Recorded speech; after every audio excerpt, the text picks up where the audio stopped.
berhasilkah? Solo model lagi, tapi ini materinya lebih sedikit kok ya, jadi saya rasa mungkin 20 menit selesai ya, mudah-mudahan kita santai-santai. Jadi teman-teman ya, asik, saya juga senang kok, tenang aja. Oke, sekarang solo model yang lanjutan. Nah, kemarin di bagian yang kemarin kita ngobrolin apa tuh?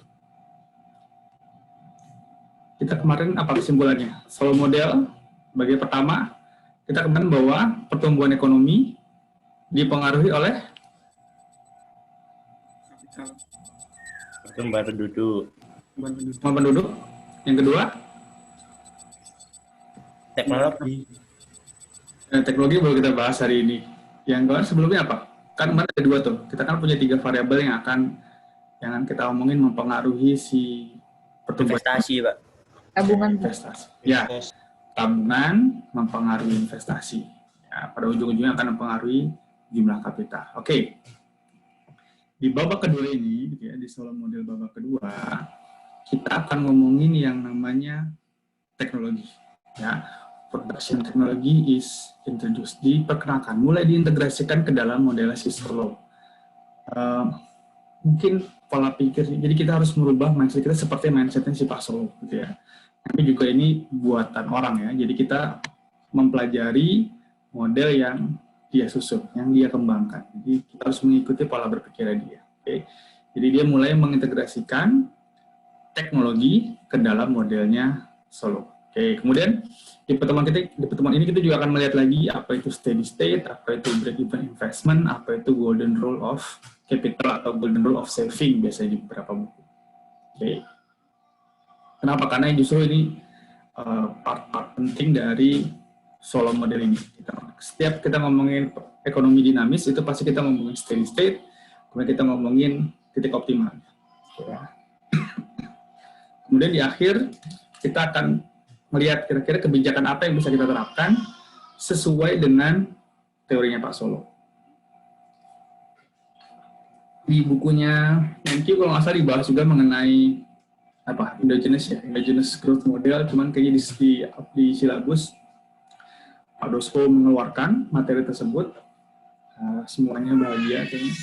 Jadi kita nggak perlu bersinggungan sama endogenous growth theory, terus berarti bahan ujiannya semakin berkurang, gitu kan ya. Jadi nggak semua Menkyu perlu kita tahu.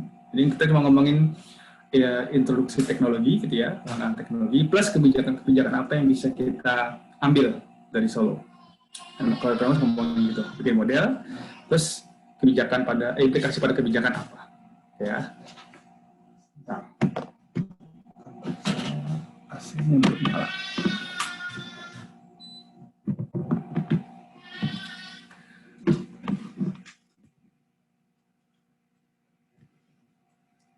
Pertumbuhan teknologi atau perkembangan teknologi. Nah, contoh salah satunya kalau nggak salah di buku Menkyu juga ini ya, bahwa output dari pertanian di Amerika Serikat, gitu ya. Amerika Serikat itu kita kenal dengan negara industri, gitu. Padahal backbone-nya, padahal pada awal mereka tumbuh itu mereka sangat support di bidang pertanian, ya. Kenapa? Karena mereka harus bisa filosofi negara-negara maju seperti itu ya, bahwa mereka harus bisa menghidupi diri mereka sendiri dulu, baru ngomongin perdagangan, baru kita ngomongin industri. Ya, mereka pun gitu. Industri pertanian mereka sangat maju, ya, sangat maju dalam hal apa? Penerapan teknologi. Ya, dulu mungkin di Amerika penanaman jagung gitu ya, itu masih pakai konvensional atau mungkin tradisional seperti yang kita masih lihat di Indonesia gitu ya. Tapi saat ini mereka sekarang sudah full teknologi. Traktornya sudah canggih gitu ya, mungkin sudah perlu orang sedikit aja untuk mengolah beberapa hektar sawah atau pertanian. Kemudian pupuknya juga sudah menggunakan pupuk dengan pembuatan dengan teknologi yang tinggi. Padahal dulu mereka adalah negara. Kalau teman-teman ada yang suka game strategi gitu ya? Ada yang suka main game strategi kayak apa ya? OPG. Ya mungkin Total War gitu ya. Atau game apapun yang membangun kerajaan atau membangun dinasti gitu ya. Maka teman-teman akan ingat bahwa yang pertama, yang salah satu hal yang penting sebelum kita bisa keluar, nyerang gitu, entahlah apa game-game sekalian sekarang. Itu kita harus kuat di pangan dulu sebenarnya. Ya, Karena kalau kita nggak punya pangan, gimana kita bisa ngasih makan para penduduknya, kan gitu ya. Nah, mereka pun gitu, mereka selalu di awal-awal tuh namanya riset tentang pertanian tuh sangat gencar di awal sekitar setelah kemenangan Perang Dunia Kedua.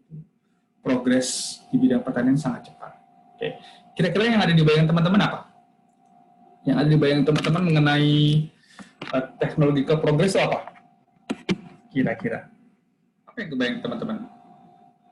Buat pekerjaan jadi makin efisien, Pak. Ya, siap. Contohnya apa? Contohnya apa? Ini kan contohnya adalah adanya pertumbuhan teknologi di bidang pertanian, sehingga outputnya dapat. Atau contoh nyata yang kalian lihat apa? Acak sawah. Ya, Pakai boleh kerbau, juga. sekarang traktor. Oke, traktor. Yang Mobile ada di phone? kehidupan kalian? Handphone, ya. Iya. Handphone dulu. Yang namanya handphone, baru tahu handphone pas berapa ya? Pas SMA mungkin ya. Itu udah masih awal-awal handphonenya gede-gede banget. Sorry.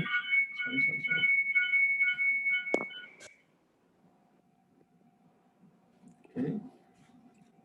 Handphone awalnya sangat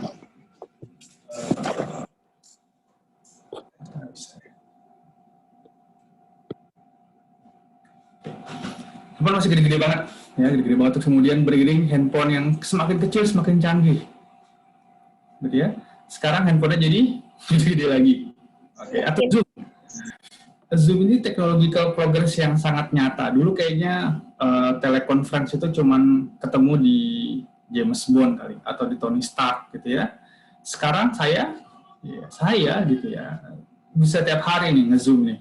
Ya. Ketika kalian lagi ujian tuh, saya kayaknya tiada hari tanpa Zoom. Ada aja nge-Zoom ini, nge-Zoom itu. Telekonferensi yang dulu nggak kebayang, sekarang jadi hal yang bisa digunakan setiap hari. Kemudian apalagi komputer ya, dulu orang buat bikin dokumen Ya, mesti pakai mesin tik ya, lama, nggak boleh salah. Kalau salah susah benerinnya, ya enggak. Jadi orang dulu keren banget ya ngetik ya, kan nggak boleh salah sedikit pun tuh. Kalau salah gimana? Nggak ada undo kan, nggak ada backspace kan. Kalau ada backspace, mesin tik listrik tuh kalau nggak salah pakai tipek tuh. Saya pernah ngeliat. Jadi ketika di backspace, maka yang dicetak di kertasnya adalah tipek. Ditunggu dulu sampai kering baru bisa diketik lagi. Nah, sekarang dengan adanya komputer, ya orang-orang jadi lebih cepat, ngetik lebih mudah. Ya, bisa ngetiknya di rumah saya, ngoprintnya di kampus. Sudah jauh lebih bagus. Atau dulu kayaknya ada orang bisa ngobrol pakai jam gitu, itu cuma Power Ranger sama Zordon doang. Ya kan? Sekarang saya bisa ngobrol sama anak saya pakai jam IMO. Nah, luar biasa. Pokoknya teknologi progres ini membantu orang-orang menjadi lebih advance. Ya, kalau saya mungkin saya ngelihat dulu saya pernah punya flash disk ukuran 128 megabyte, teman-teman. Itu udah keren banget. Kalau udah punya flash disk itu udah kayaknya udah orang paling keren lah. Ya, sampai dikalungin kemana-mana. Flash disk dibawa-bawa ke mana-mana, ke kelas, ke kosan, bawa ke kelas lagi. Udah keren banget dulu. 128 megabyte. Itu kalau sekarang mungkin ketemu di jalan nggak diambil sama teman-teman. Gitu ya. Sekarang hard disk. Dulu saya pernah punya hard disk berukuran 1 gigabyte. Itu udah cakep banget tuh. Udah bisa nyimpan banyak hal. Sisa-sisa dulu. 1 gigabyte. Sekarang flash disk ukurannya, saya baru tahu, saya pikir cuma 1 terabyte. Sekarang udah ada saya lihat di iklan yang 2 terabyte. Atau mungkin sekarang udah lebih canggih lagi, teman-teman mungkin lebih tahu. Ya, dulu kita nyimpan file sangat susah, sekarang sudah lebih mudah. Ada cloud database, ada flash disk ukuran 2 terabyte, itu kalau banyak file bagus, banyak file penting, terus hilang tuh flash disk, wassalam. Ya. Kemudian internet. Internet ini mungkin salah satu kunci ya, kunci dari pertumbuhan ekonomi di masa era teknologi informasi sekarang. Dulu cuma ada sekitar 413 juta tahun 2000, sekarang gitu saya ambil data ini seminggu yang lalu 2020, berarti itu udah berapa kali lipatnya nih? 413 juta ke 4,13 miliar. Well, kalian yang hitung sendiri. Oke, jadi memang teknologi progresnya nyata, bisa kita rasakan. Ya ada.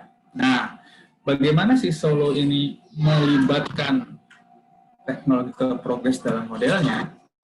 Oke.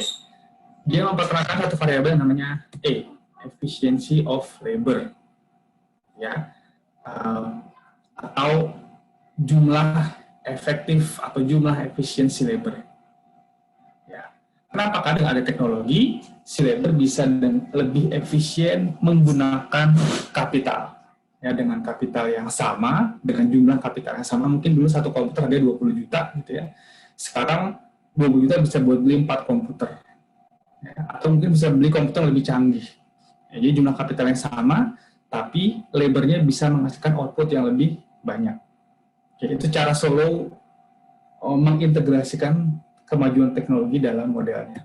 Nah, si technological progress ini tumbuh gitu ya dalam sebuah variabel yang konstan dan yang namanya G. Ya, jadi setiap tahun gitu ya kemampuan teknologi suatu ekonomi itu tumbuh dengan variabel G. Sama kalau kemarin kita ngomongin si pertumbuhan penduduk gitu ya. Pertumbuhan penduduk di tahun kedua gitu misalnya itu sama dengan apa teman-teman? N gitu ya dikalikan dengan L. Ya. Jadi pertumbuhan penduduk itu adalah N dikali L. Jadi growth rate-nya itu sebesar N. Itu untuk populasi. Untuk teknologi kita pakai variabel G. Oke? Oke. Teman-teman untuk yang baca buku MenQ, saya rasa merasakan apa yang saya rasakan ya, bahwa variabel ini sangat abstrak. Ya, saya sendiri kesulitan memahami ini sebenarnya mau ngomong apa nih Solow nih ya. Di modelnya ngomong apa? Oke, teknologi progresnya kita dapat gitu, kita tahu. Tapi bagaimana cara dia mengintegrasikan di modelnya memang cara unik gitu ya. Unik saya bilang di production function-nya gitu ya. Dia membuat teknologi progresnya itu dikalikan dengan L. Oke. Ingat saya kembali ketika awal-awal baca Solow beneran gitu ya, baca Solow model secara serius gitu ya. Kenapa K-nya itu kenapa technological progress itu tidak menambah dalam tanda kutip kapital yang menjadi lebih canggih? Ya, kenapa sih Solow masukkan justru malah di variabel labor? Nah, itu pertanyaan pertama kali itu muncul di pemikiran saya. Tapi ini adalah model si Solow ya. Kita coba memahami pola pikirnya si Solow. Dia bilang bahwa L kali E itu adalah the number of effective workers. Okay. Jadi dia bilang bahwa si penduduk itu seakan-akan bertambah banyak. Jumlah labor itu seakan-akan bertambah banyak dengan adanya technological progress. Padahal kenyataannya enggak. Ya, maksudnya tidak bertambah sebanyak itulah. Ya, dia tumbuh sebesar N, ya, tapi di konsep production function, seakan-akan penduduknya bertambah banyak. Okay? Karena kalau penduduk bertambah banyak, outputnya bertambah banyak. Total output bertambah banyak. Gitu ya. Jadi seakan-akan si Solow bilang bahwa dalam production function, teknologi progresnya membuat orang-orang atau membuat labor itu menjadi lebih efektif. Dulu satu orang cuma bisa bikin 10 roti, gitu ya. Dengan adanya teknologi yang baru, gitu ya. Dan teknologi tersebut bisa diadopsi oleh si labor, maka dia bisa bikin 20 roti dalam satu hari. Seakan-akan jumlah penduduknya double. Padahal enggak. Yang bertambah adalah teknologi. Gitu ya, itu pola pikir Solow menurut saya seperti itu. Ya, kenapa dia nggak nambahin di kapitalnya ya, gitu ya. Kan teknologi kan kapitalnya dia semakin bagus. Ya. Kalian nyambungan nih, dulu pemikiran saya di awal-awal seperti itu ketika saya belajar Solow. Kan namanya kalau kita komputer, teknologinya makin maju, berarti makin bagus kan komputernya nih gitu ya. Tapi Solow memasukkan itu dalam effective worker, efficient worker. Nah, silakan teman-teman kalau ingin mengembangkan teori ekonomi baru, nah monggo dibuat aja. Kita sedang berusaha menyelami pola pikirnya si Solow. Dan si Solow ngomongnya gitu, bahwa teknologi itu embedded, terintegrasi dengan si labor. Ya, dia masuk dalam kemampuan atau kapasitas labor untuk memproduksi output. Oke, gitu ya teman-teman ya. Kemudian, konsekuensi dari kita bilang bahwa Y sama dengan tadi production function ini maksud saya, Y sama dengan fungsi dari kapital besar dan labor kali E, gitu ya, teknologi, maka ada perubahan notasi. Yang pertama, Y kecil, gitu ya, sekarang itu didefinisikan sebagai Y besar, output agregat per labor efektif. Oke, sebelumnya di pertemuan sebelumnya kita bilang bahwa Y itu sama dengan output, ini kan adalah output per kapita ya, output per labor, itu sama dengan output per labor. Itu definisi Y kecil di pertemuan sebelumnya. Nah, sekarang kita mau melihat Solo model dengan utuh nih. Di Solo bilang bahwa sekarang yang kita bilang dengan Y, gitu ya, maka Y kecil itu adalah Y per effective labor atau per effective worker, nah, apapun itu namanya, sama aja. Oke, beberapa buku kayaknya ngasih nama ini jadi Y apa ya, YT gitu ya, atau ada yang dikasih Y dengan huruf yang berbeda. Intinya Y yang sekarang kita pelajari di pertemuan ini itu sedikit berbeda dengan Y yang ada di pertemuan sebelumnya. Oke, teman-teman gitu ya. Ini saya hapus. Jadi di pertemuan ini ketika kita ngomongin Y kecil itu adalah output agregat dibagi labor kali E kali teknologi. Oke, jadi ini adalah output per effective worker. Sama halnya dengan K. Sebelumnya adalah kapital per labor, sekarang jadi kapital per effective worker atau per effective labor jika kalian kebingungan.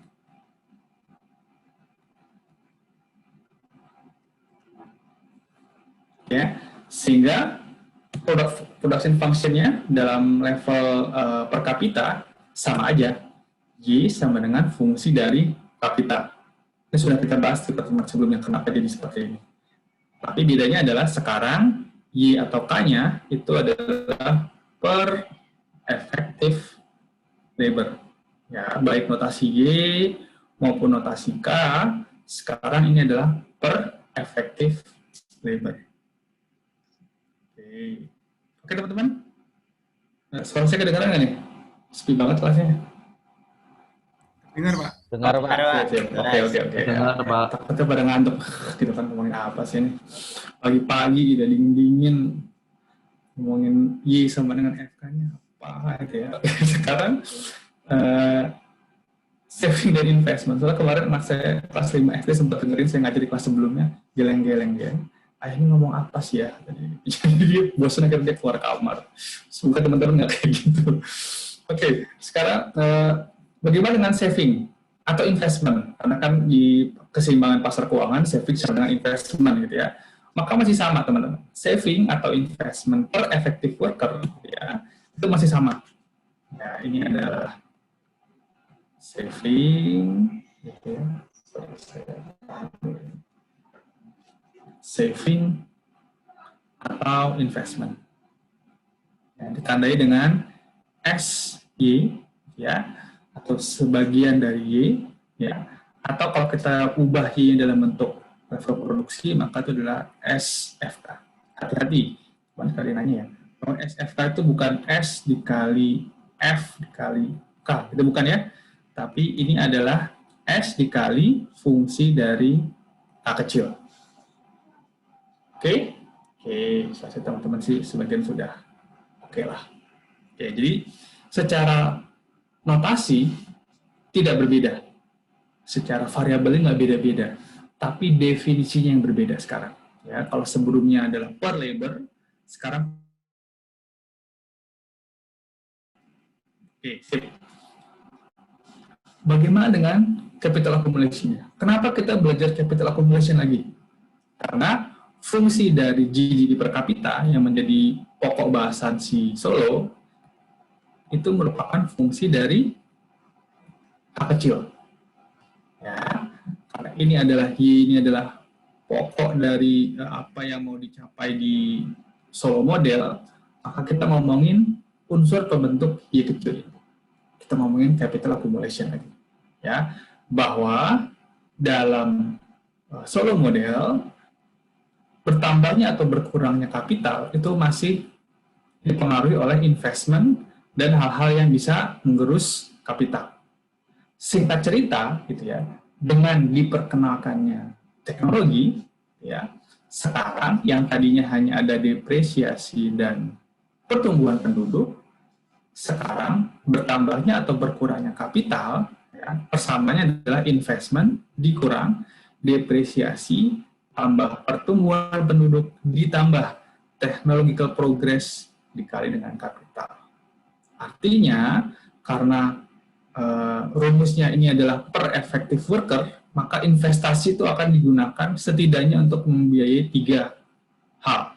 Ya, pertama, biaya depresiasi, kemudian untuk mengequip atau untuk memberikan ya kapital, tambahan kapital kepada effective worker sebesar N tambah G. Oke. Kenapa bisa sampai seperti ini? Saya rasa harus menggunakan cerita kalkulus sedikit, itu saya skip, itu saya tinggalkan. Kecuali teman-teman yang nanya, kita mungkin bisa bahas di forum yang lain, karena di kelas sebelah gitu ya sempat tanyain mengenai kalkulusnya, tiba-tiba sebenarnya teman-teman langsung kehilangan selera makan, ya sepi kelasnya. Setelah selesai saya jelaskan kalkulusnya, langsung udahan. Oke, jadi ini saya skip aja. Kenapa bisa ketemu? Kenapa ada N-nya gitu ya? Kenapa ada N-nya tiba-tiba di pertemuan sebelum kita nggak bahas. Sekarang nambah lagi ada G-nya. Well, terima aja dulu. Oke, bahwa sekarang bertambahnya atau berkurangnya kapital, ini kita ngomongin teman-teman, si kapital kecil, K kecil gitu ya, kapital per effective worker, itu disebabkan, bertambah karena adanya investasi, ya, dan bisa berkurang karena depresiasi, pertumbuhan penduduk, dan technological progress. Oke. Ini adalah legend ya, keterangannya. Oke. Jadi ini adalah, sebenarnya ini adalah level investment-nya di sini. Oke. Ini adalah investment sebesar S dikali fungsi dari K. Kita lihat di persamaan yang kedua ini, semua variabel dapat dijelaskan dalam fungsi kapital. Oke. Semuanya bisa dijelaskan dalam fungsi kapital. Oke. Di sini kita sudah memahami nih bahwa dengan diperkenalkannya teknologi progres, ya, GDP per kapita itu masih dipengaruhi oleh kapital K kecil. Jadi GDP per effective worker, gitu ya, Y, itu ternyata masih dipengaruhi oleh capital per effective worker.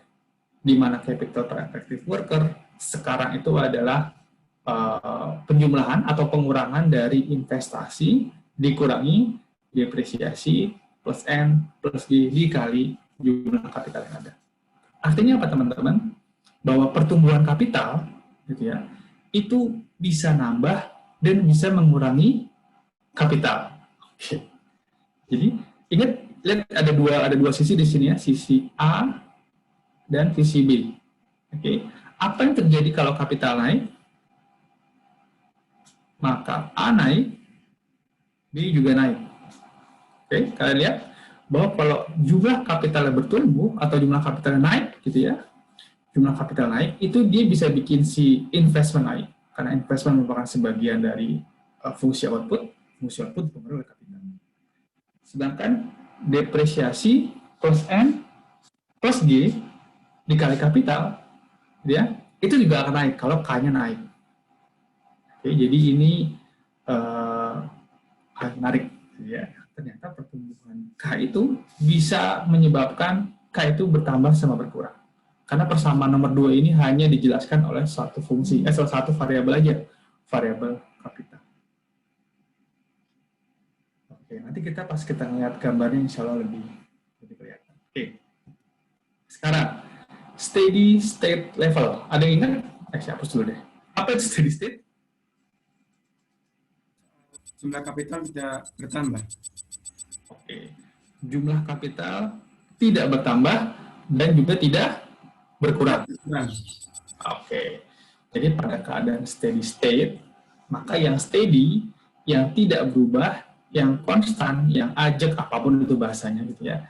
Jadi variabel yang steady pada steady state level of capital itu adalah capital stock K kecil. Ya, dalam hal ini adalah capital per worker. Dan output. Kenapa outputnya juga steady? Kenapa saya bilang di sini dalam steady state level itu yang steady over time itu K, oke, kita nyambung. Tapi kenapa output FK juga steady? Kenapa output juga steady? Kenapa output per kapita ini, maksud saya semuanya per kapita, oke? Per effective worker lebih tepatnya. Kenapa output per effective worker juga steady over time? Kenapa dia juga tetap? Fungsinya fungsi kapital, Pak. Jadi kalau Oke. itu tetap. Karena output per effective worker digambarkan oleh Solow sebagai fungsi dari K kecil, maka ketika K kecilnya konstan, nggak berubah, ya, otomatis si output per kapita, output per effective worker juga konstan. Ya, kita kembali ke rumus ini. Oke. Pada steady state level, delta K atau perubahan K sama dengan 0. Oke, paling kita udah tahu nih rumus delta K ada di slide ini. Oke, ya tinggal kita ambil persamaan nomor 2 ini, kita jadikan sama dengan 0 dalam steady state level. Sehingga, ya teman-teman lihat bahwa dalam keadaan steady state level, gitu ya, jumlah investment ya itu sama dengan depresiasi plus pertumbuhan penduduk plus technological progress dikali dengan K. Oke.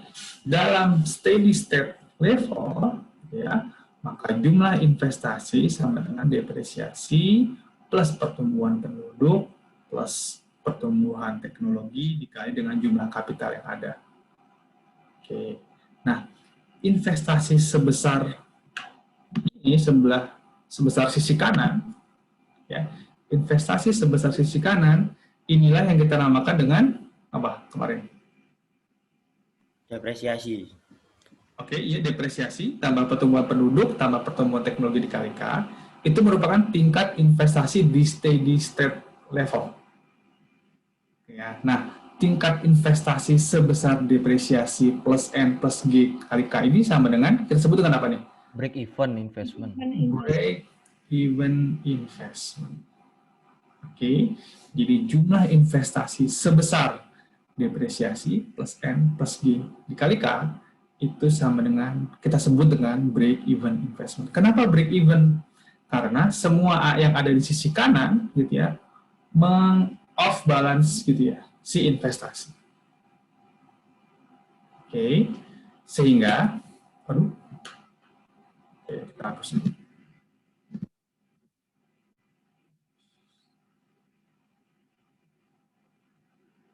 Oke.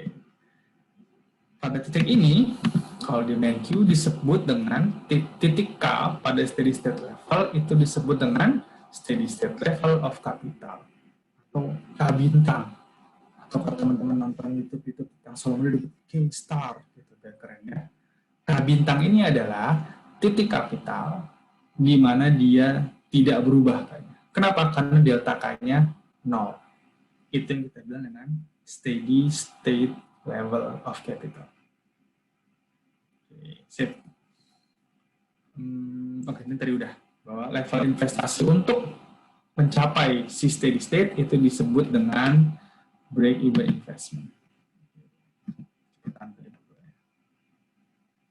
Ya, sip.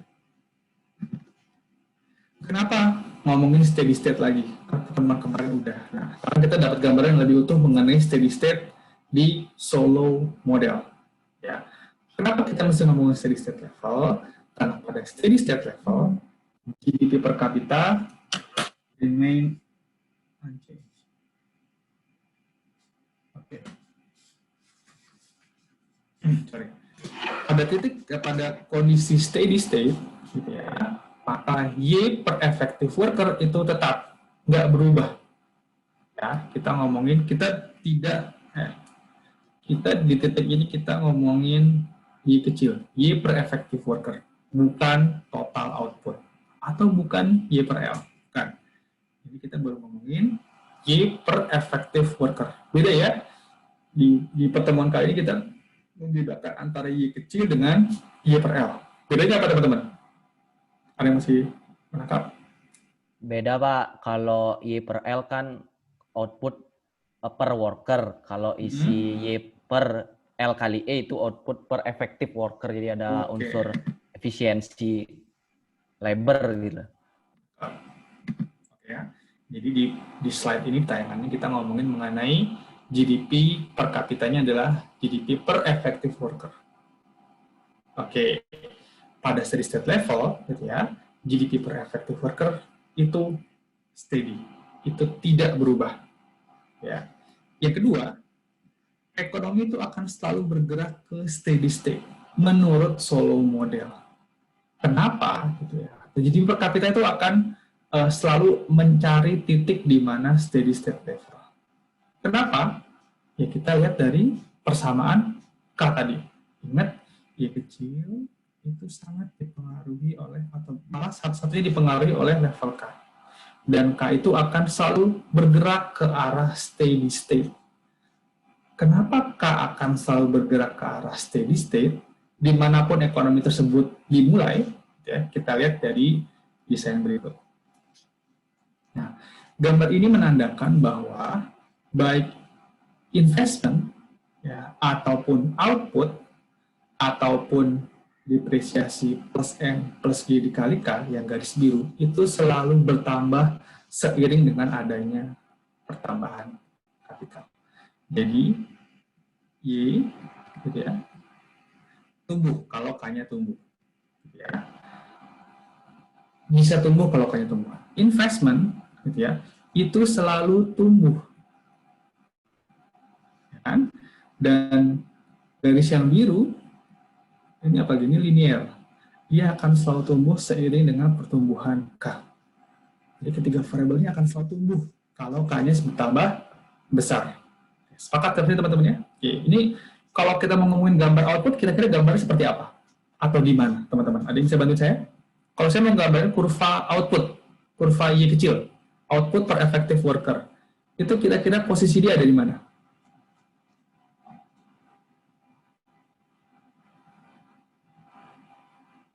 Ada yang kebayang? Kalau saya mau gambarin si Y sama dengan FK ini, dia posisinya ada di mana? Atau kurvanya seperti apa? Oke. Naik ke atas, Pak. Seperti kurva merah atau seperti garis merah atau garis biru? Garis merah. Garis biru. Garis biru. Garis biru, seru nih. Ada fraksi merah, ada fraksi biru. Output merupakan fungsi dari kapital, sedangkan investasi itu adalah sebagian dari fungsi output. Jadi kira-kira Y itu lebih mirip sama garis biru atau garis merah ya? Merah. Oke, tadi tegas buat merah apanya Pak? Oke, karena output itu merupakan fungsi dari kapital, di mana dia punya properti apa? Properti kapital itu adalah ada marginal productivity of capital, di mana dia sifatnya selalu diminish. Nah, seakan-akan kalau saya mau menggambar Y output, maka dia akan mirip dengan garis warna merah. Ya. Kenapa? Karena dia punya diminishing marginal productivity of capital. Ya. Output itu akan selalu tumbuh kalau kapitalnya bertambah besar, kata Solow. Atau kata semua paham neoklasikal. Ya. Kenapa? Karena output dipengaruhi oleh kapital. Tapi ya, lama-kelamaan return on investment-nya lama-kelamaan akan semakin kecil. Gitu ya. Ada property diminishing marginal productivity of capital. Seperti kalau teman-teman kehausan, ya. Kalau kayaknya di mikro dijelasin juga nih, diminishing MPC, diminishing marginal propensity to consume. Diminishing apa MPC itu apa? Marginal utility of consumption gitu ya. Kalau kalian haus, kalian minum tegukan pertama akan sangat enak banget gitu ya. Tapi teguk kedua, ketiga, keempat, sampai ke 10, sampai ke 100, makin lama makin nggak enak. Iya nggak teman-teman? Oke, jadi seakan-akan si kapital ini kalau terus oke, nggak masalah gitu. Tapi lama-kelamaan kontribusi dia terhadap output semakin lama semakin kecil. Itu adalah gambar Y. Oke, saya hapus gambar itu biar nanti bingung. Ngomongin apa tadi? Oh, kita ngomongin kenapa kapital selalu bergerak ke arah steady state. Misalkan investasi di titik pertama itu ada di I1. Oke. Karena investasinya sebesar I1, maka kita akan mendapatkan jumlah kapital sebesar K1. Ya. Tapi ingat, ya, di titik K1, ya, maka akan ada depresiasi. Depresiasi tambah N tambah G kali K. Bagaimana rumus pergerakan kapitalnya? Gimana? Rumus pergerakan kapital seperti apa? Delta K sama dengan ininya, investasi dikurangi depresiasi plus N plus G dikali K. Oke, ini saya hapus. Investasi digambarkan oleh garis merah, ya. Sedangkan depresiasi plus N plus G dikali K itu digambarkan oleh garis biru.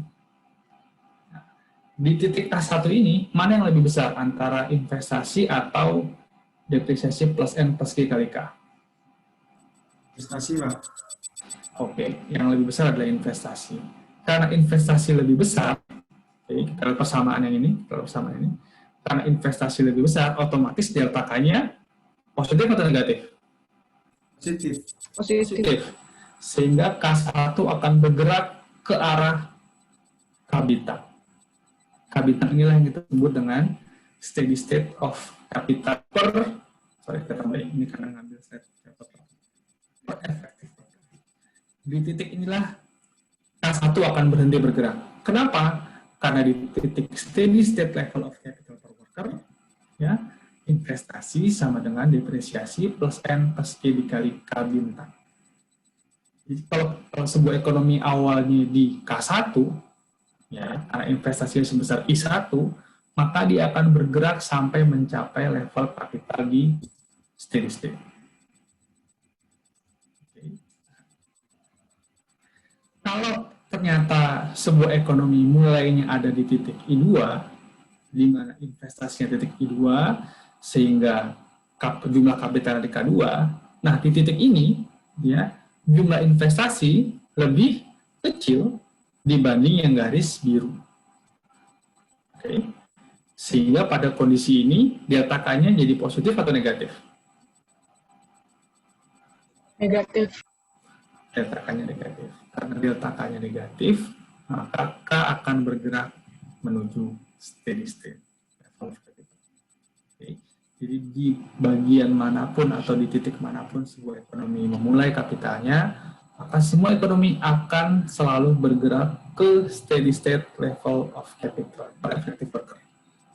Kata Solow, ya, dia bilang seperti itu, bahwa semua ekonomi itu punya steady state-nya masing-masing. Meskipun dia sempat ngomong juga bahwa di dunia secara global semua akan bergerak, akan converge ke steady state. Tapi tidak terbukti, teman-teman, ya. Secara empiris datanya tidak membuktikan hal tersebut.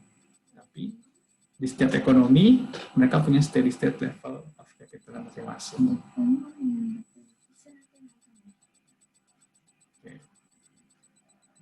Jadi tercapai K bintang.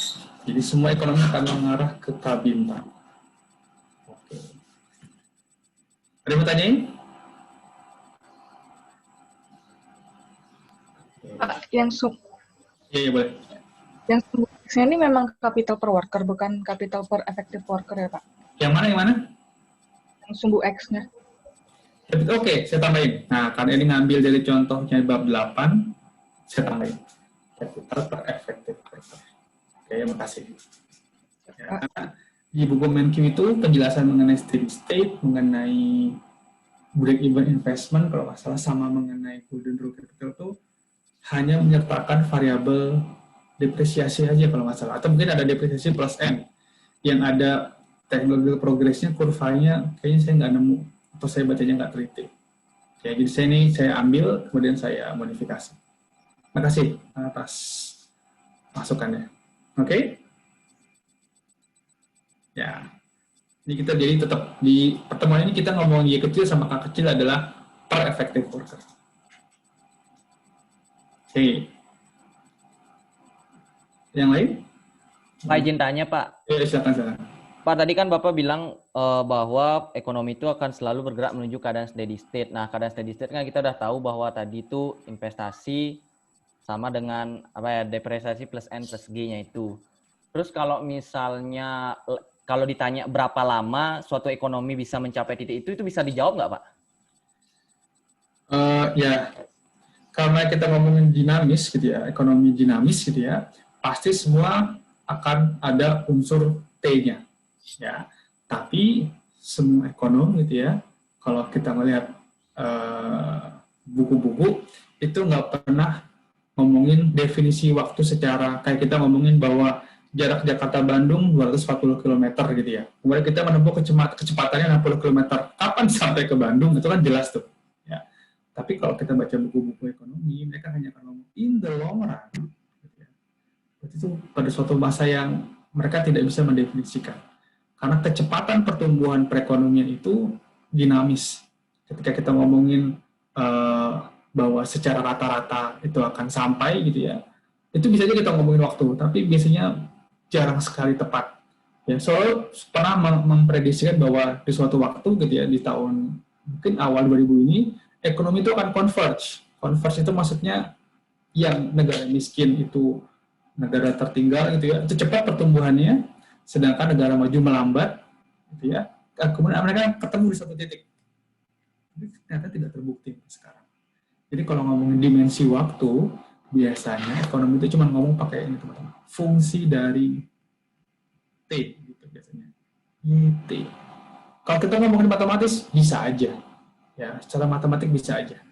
Tapi ekonomi matematis itu kadang-kadang nggak berbicara banyak mengenai keadaan nyata. Kayak teman-teman lihat di buku MenQ, tiba-tiba kita suruh cari capital pada steady state, diketahui depresiasi 0,2, N diketahui 0,3 misalnya, G-nya 0,4.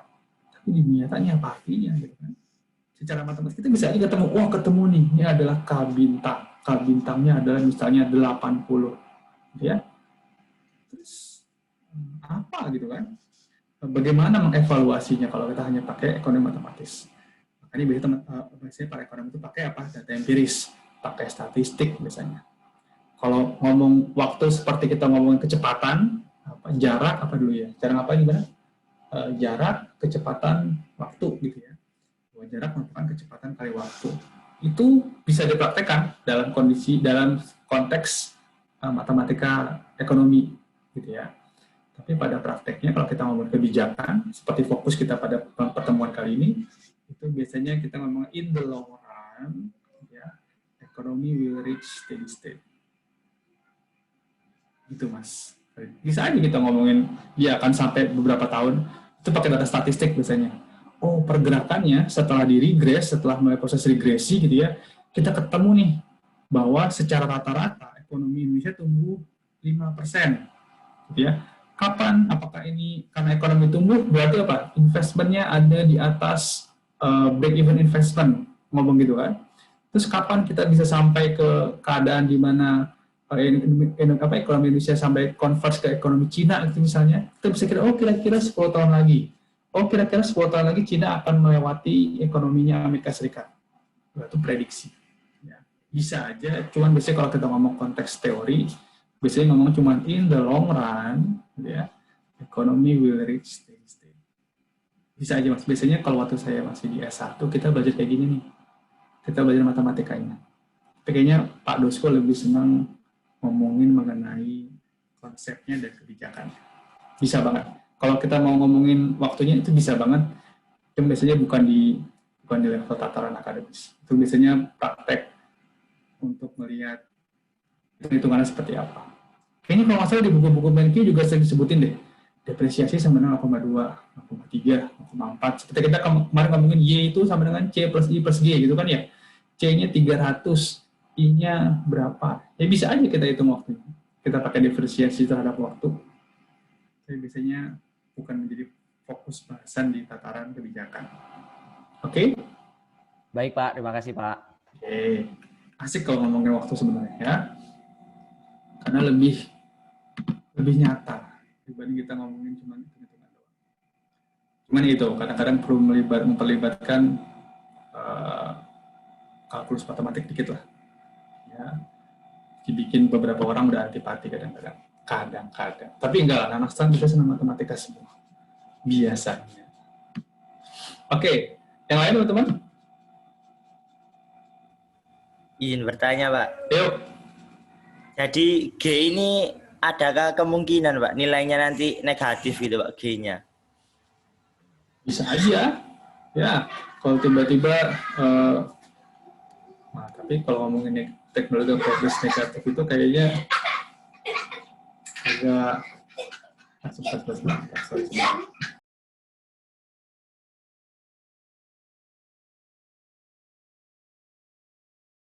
sorry teman-teman, lagi pada libur, kacau ini ya. Apa ya tadi ya? Kemungkinan yang membuat G negatif, Pak. G negatif ya? Menakutkan soal kalau kita membayangin G negatif itu. Apa kira-kira yang bisa menyebabkan G negatif? Ya mungkin dari segi kalkulusnya, karena kan kenapa kok teknologinya itu nggak menambah investasi juga ya, Pak ya, malah menambah pengurang dari investasi gitu. Oh, oke. Nah, ini pertanyaannya sama ketika saya mengeluarkan modelnya. Di gambar ini, gitu ya, sebenarnya perhatikan. Teknologi progres itu menambah Y nggak? Karena kita tanya nih. Teknologi progres, pun saya juga dapatnya belakang-belakang. Kita kembali ke rumus Y sama dengan F dikali K dikali L kali Y. Dari rumus ini, teknologi progres menambah output secara total nggak? Iya. Iya. Nanti jawabannya Mas Yofi, kenapa? Terus kalau Y-nya naik, investasi naik nggak? Iya. Iya. Berarti jawabannya nggak, Bang? Teknologi progres akan menambah output. Karena output bertambah, investasi akan bertambah. Oke? Deal sampai sini? Teknologi progres akan menambah investasi, akan menambah, tentu saja. Karena teknologi progres akan menambah output. Oke? Oke. Terus kenapa di persamaan delta K, G itu ada di sisi yang mengurangi? Ini pertanyaan itu, Mas Sofi ya? Betul, Pak. Sama kayak pertanyaan seperti itu ya. Kenapa? Dalam konsepnya si Solo, delta K ini digambarkan jadi investasi dikurang hal-hal yang bukan membuat ya, oponennya apa ya, hal yang bertolak belakang sampai investasinya. Kalau kita kemarin belum ada G, mungkin kelihatannya jadi lebih jelas. Kalau kita kemarin belum ngomongin G, gitu ya, misalnya seperti ini, maka investasi akan digunakan setidaknya untuk membiayai dua hal. Satu, depresiasi, gitu ya. Jadi kalau kita nambah jumlah investasi, gitu ya, maka kita akan menggunakan tambahan investasi tersebut untuk satu, bayarin depresiasi, okay.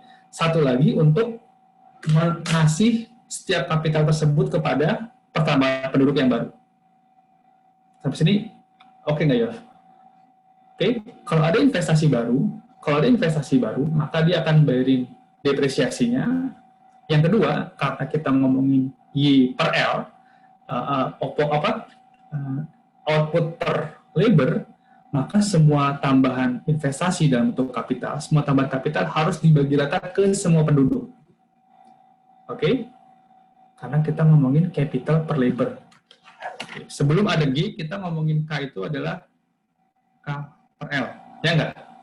Kalau K-nya naik, ya, maka dia akan kita bagi-bagikan ke semua penduduk. Oke? Oke. Jadi kalau K-nya naik, L-nya naik, otomatis pertambahan K-nya, ya, saya ngomong misalnya delta K-nya, ya, itu akan kita gunakan juga untuk mengasih kapital tersebut ke pertambahan penduduknya. Kan kita ngomongin capital per worker nih. Kita ngomongin jumlah kapital yang seakan-akan dimiliki oleh semua orang. Misalnya kalau kita 30 orang, ya, masing-masing punya kapital misalnya 100. Ketika ada tambahan investasi, kita lihat bersama dulu. Ketika ada tambahan investasi sebanyak 300, gitu ya, maka 300 tersebut, misalnya yang investasi Yofi, gitu ya. Tapi kan kita ngomongin makroekonomi, kita ngomongin kesejahteraan 30 orang yang ada di kelas. Oke. Maka tambahan investasi tersebut akan dibagi-bagi ini. Buat siapa? Buat semua penduduk kelas. Jadi 300, tadi udah kita punya 100 nih kapitalnya. Ya. 300 akan dibagi ke semua kelas. Sehingga masing-masing orang sekarang punya kapital sebanyak 110. Oke? Bro. Berarti asumsinya itu kalau kapitalnya bertambah, penduduknya nggak ikut bertambah ya Pak ya? Makanya, jadi oke, kita pakai matematik ya. Kita kasih angka biar kebayang. Ini saya rasa udah. Atau kita di halaman berikutnya kosong. Oke, halaman kita bisa. Biar angkanya enak. Jumlah labornya 30. Oke, sekarang kapitalnya ada 3.000. Sehingga, ini kita belum ngomongin teknologi progres ya, kita masih ngomongin keadaan di mana G belum diperkenalkan dalam modelnya si Solo. Maka K sama dengan 3.000 per 30. Oke? Jadi berapa nih? 100. Oke? Iya Pak. Oke. Nah, sekarang, kalau L-nya bertambah, misalnya biar gampang ditambahin sebesar N-nya bertambah sebanyak 10, jadi L-nya 40. Oke. Kemudian K-nya delta K atau sama dengan delta K sama dengan 1000, sehingga sekarang kapitalnya adalah 4000. Oke. Maka pertambahan ini ya mau nggak mau juga akan didistribusikan ke semua jumlah penduduk. Sehingga kita ngomongin jumlah K, maka itu adalah 4000 per 40. Ada pertambahan kapital, gitu ya. Ada juga pertambahan penduduk. Ya nggak? Jadi pertambahan, misalnya kita ngomong investasi yang menambah kapital, mau nggak mau semua investasi yang kita keluarkan, itu juga harus, bukan membiayai ya, menyamaratakan jumlah kapital per lebar. Karena ketika kita ngomongin kapital per lebar, kita ngomongin secara agregat. Kita nggak bisa nih ngomong, lah kan investasinya nambah, gitu ya. Berarti harusnya K-nya nambah nih, iya jumlah kapital secara agregat nambah. Tapi ketika ngomongin kapital per worker, konstan, sama aja. Kenapa? Karena sebagian investasi yang udah jadi K nih ya, kita ngomongin, ini kan misalnya karena investasi nih. Oke, pertambahan K-nya, pertambahan investasi yang menambah jumlah kapital itu mau nggak mau harus dibagi rata ke semua jumlah pertambahan labor. Investasinya nambah, tapi K-nya nggak nambah. Oke, dalam keadaan di ilustrasi ini, ya investasi naik. Oke, karena investasi Y-nya naik. Ya, ini pertama K-nya naik dulu. Ya nggak? Investasi naik. Ya, karena ada investasi, jumlah kapital naik. Kapital naik sebesar 1000 katanya. Ya, karena kapital 1000 naik, Y juga naik. Y naik pasti. Ya, tapi capital per worker-nya konstan. Kenapa konstan? Karena kalau kita balik ke sini, investasinya gitu ya, digunakan untuk tanda kutip membiayai juga pertambahan penduduk.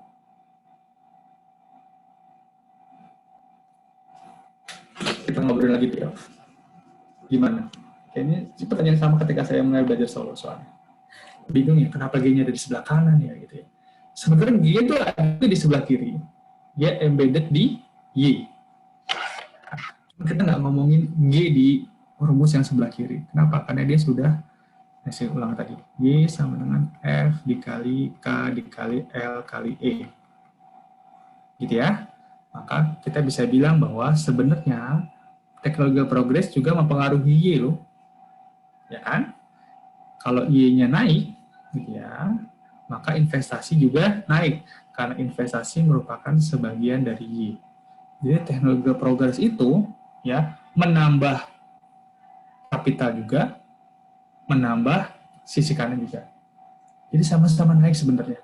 Hanya saja di modelnya si Solo model, perhitungan delta K-nya, investment, dia nggak bilang bahwa si K ini juga dipengaruhi loh oleh si pertumbuhan teknologinya. Itu untuk memudahkan apa? Presentasinya. Saya ulang. Yaf, ada kan Yaf? Nih, ketika kita ngomong teknologi progres, E, gitu ya, itu akan mempengaruhi Y. Benar? Betul. Betul. Kalau Y-nya naik, investasi naik nggak? Naik, Pak. Naik. Ya. Oke. Investasi ini digambarkan dengan apa? Ini kan? Iya. Artinya, dalam rumus ini udah ada loh teknologi ke progresnya. Iya nggak? Tapi kan nggak ada L kali E, Pak. Maksudnya? FK doang. SFK Oh. bukan SFK, L kali Oke. E. K itu apa? Kapital kan? Kapital. Oke, kapital itu dapat dari mana? Dapat dari investasi. Oke, kita ulang lagi. Nih, ini kan investasi. Ya nggak? Investasi. Investasi itu merupakan S kali Y. Oke, ini kalau saya buat jadi S kali Y kecil. Jadi kita ngomongin per effective worker. Ya nggak? Oke. Kalau kita ngomongin agregat, ini merupakan S dikali Y. Di mana Y-nya itu juga dipengaruhi oleh si pertumbuhan ekonomi.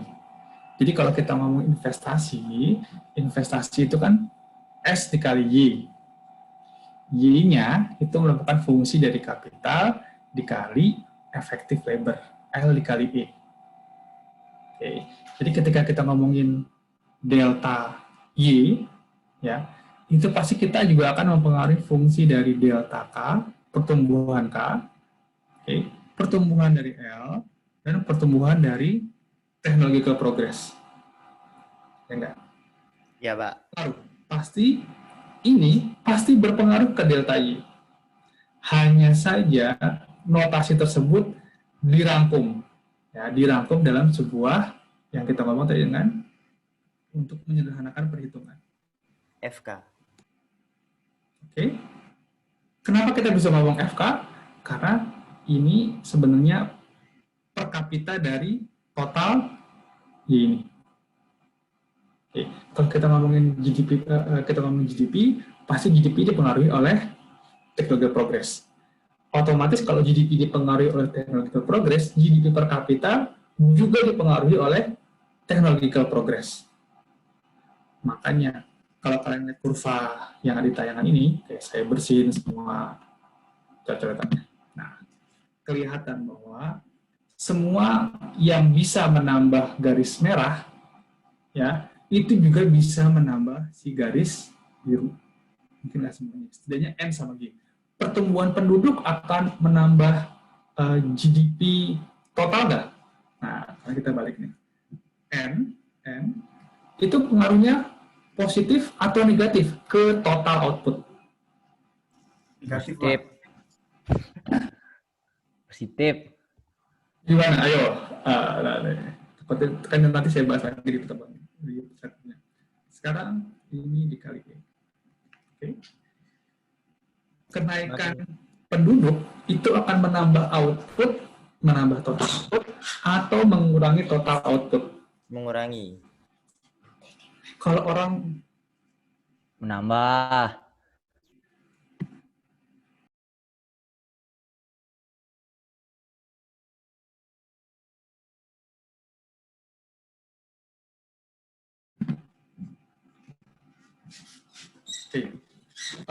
kemarin kita balik lagi ke pertemuan sebelum UTS.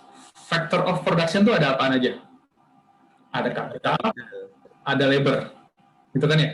Ya. Kita belajar juga mengenai constant return to scale.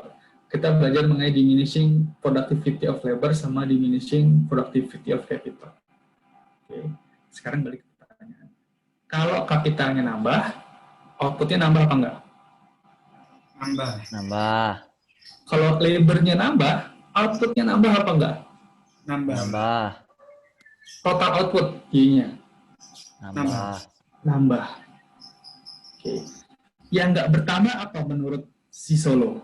Yang nggak bertambah adalah output per Effective worker. Effective worker. sebelum kita memperkenalkan teknologi, ya. Jadi ketika kita ngomongin N, mana sih? Sini. N terhadap Y, terhadap total output, maka pertumbuhan penduduk akan menambah Y. Iya, tapi mungkin dia berpengaruhnya mungkin negatif terhadap output per worker. Itu kata si Solo. Kita kemarin ngomongin pertumbuhan penduduk sama pertumbuhan GDP per kapita. Oke, sama hanya dengan technological progress. Dia akan menambah Y. Iya, akan menambah Y besar dan akan menambah investasi. Sebenarnya technological progress sudah ter-embedded nih, sudah ada nih di rumus ini. Ya, sudah ada di rumus investasi. Ya, tapi tidak ditulis secara eksplisit di situ. Oke, justru malah bisa tertulis eksplisit di sini karena nggak bisa digabung. Ini juga bisa kita buat nih sebagai fungsi dari K sebenarnya kan ya. Tapi sama si Solo dibuka supaya lebih terlihat. Oke, mungkin memang pemahamannya kurang lengkap kalau teman-teman nggak coba melihat matematikanya. Tapi matematika tidak menyenangkan. Gimana, Yov? Coba kita ngobrol lagi, Yov. Atau teman-teman? Oke, Pak. Paham kok, Pak. Oh iya, oke. Teman-teman lain mungkin ada yang mau bantuin saya supaya saya bisa menjelaskan dengan lebih baik.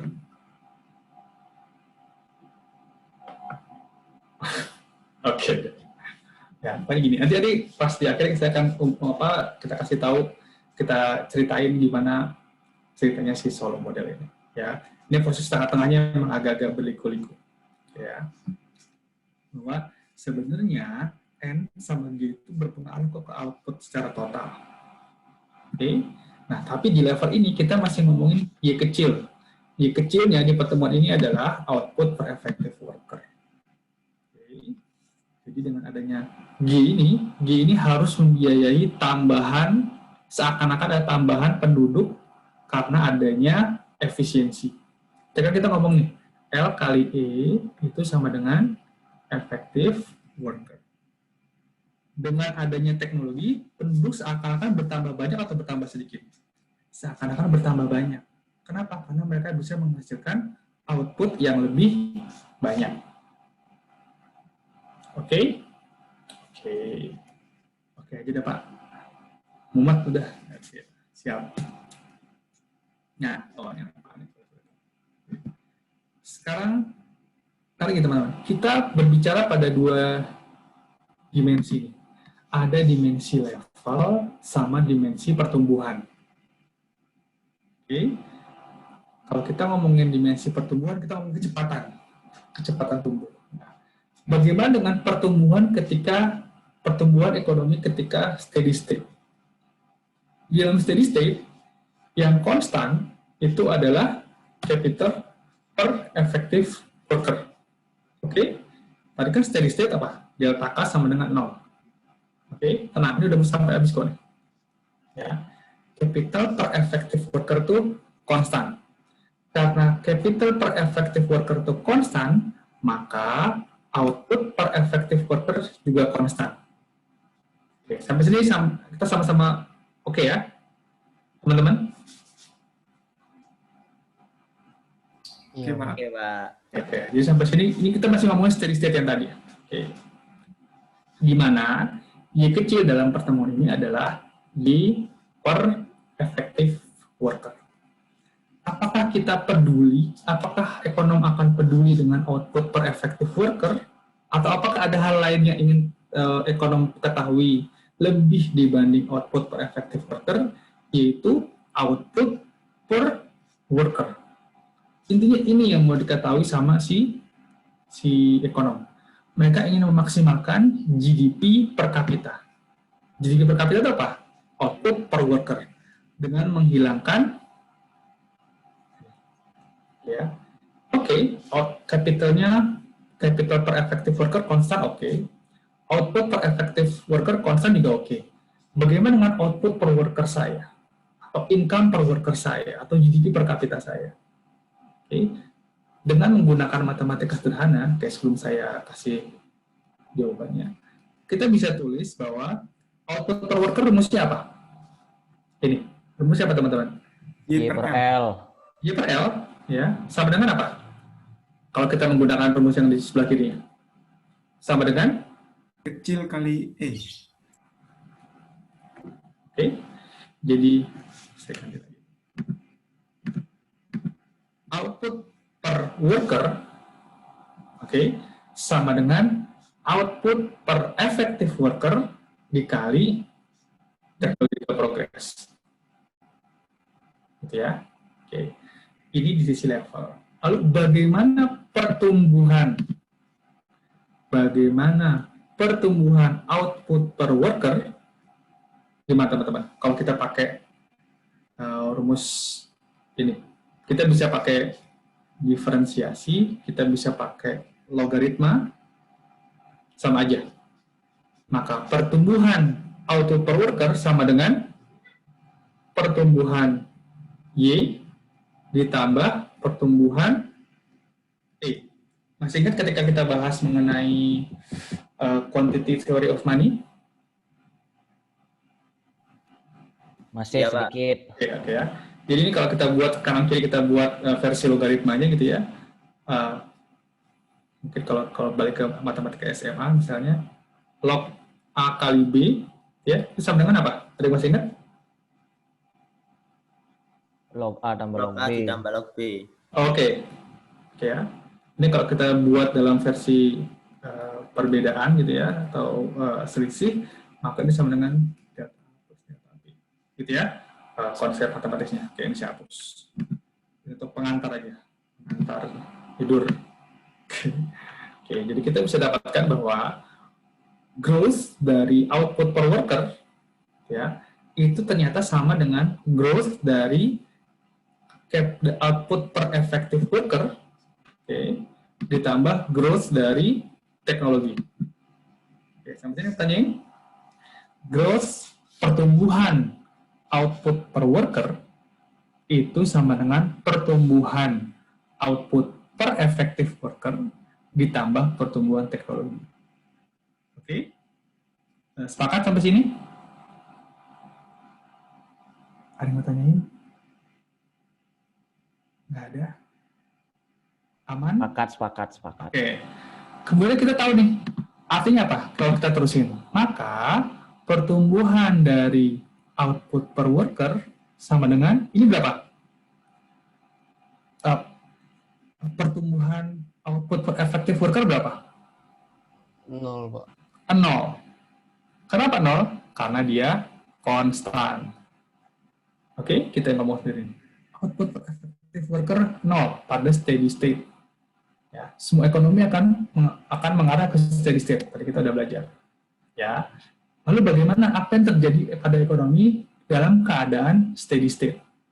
Nah, Solo mau ngomong nih, dalam keadaan steady state, ya, pertumbuhan output per worker sama dengan pertumbuhan dari output per effective worker ditambah pertumbuhan teknologi.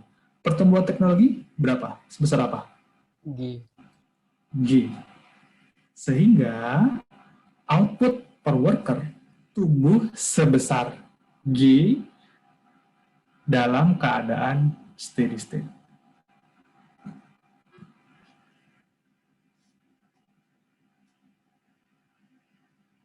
Gimana? Oke, jadi ternyata si Solo bilang bahwa semua ekonomi itu akan mengarah ke steady state.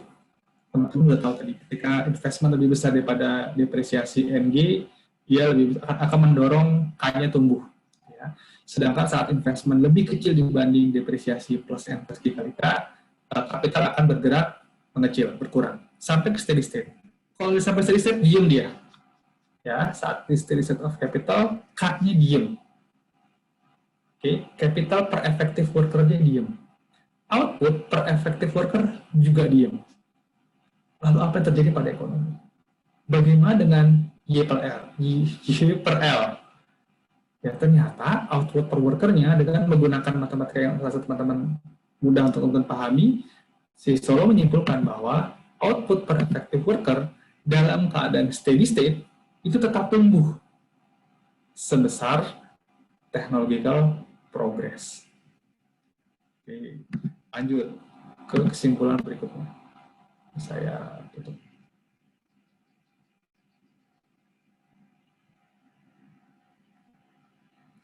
Semakin cerah, semakin gelap, teman-teman?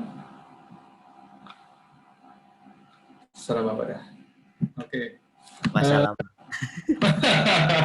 Oke, berikutnya.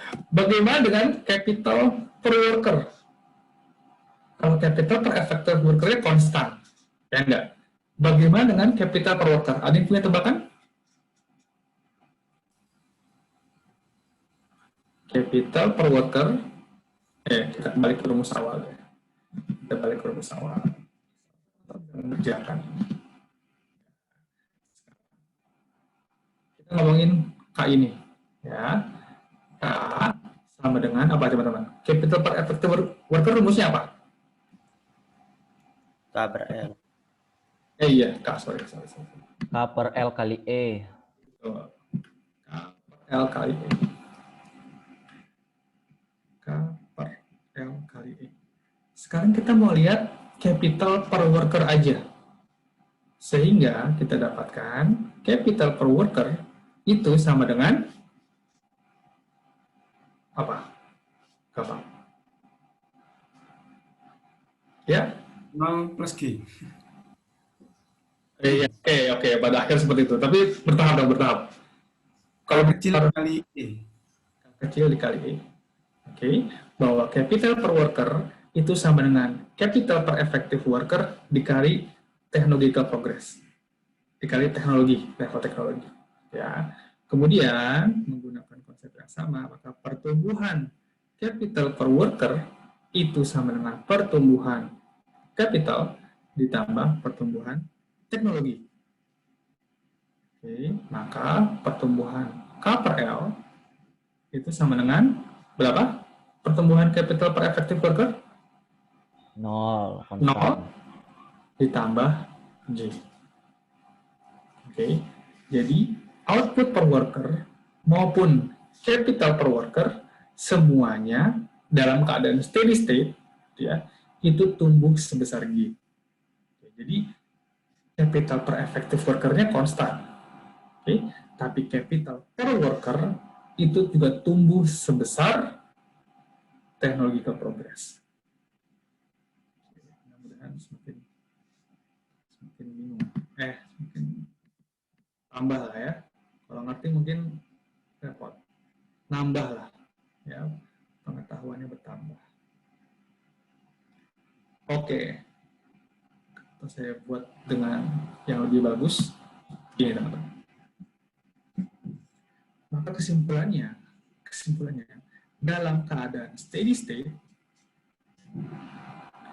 output per worker dan capital per worker atau output per kapita dan kapital per kapita atau output per penduduk dan kapital per penduduk akan tumbuh sebesar technological progress. Itu kata Siso. Oke?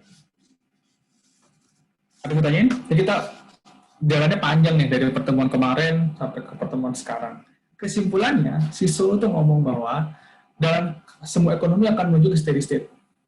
Gitu ya. Semua ekonomi itu akan bergerak ke steady state dengan konsep modelnya dia.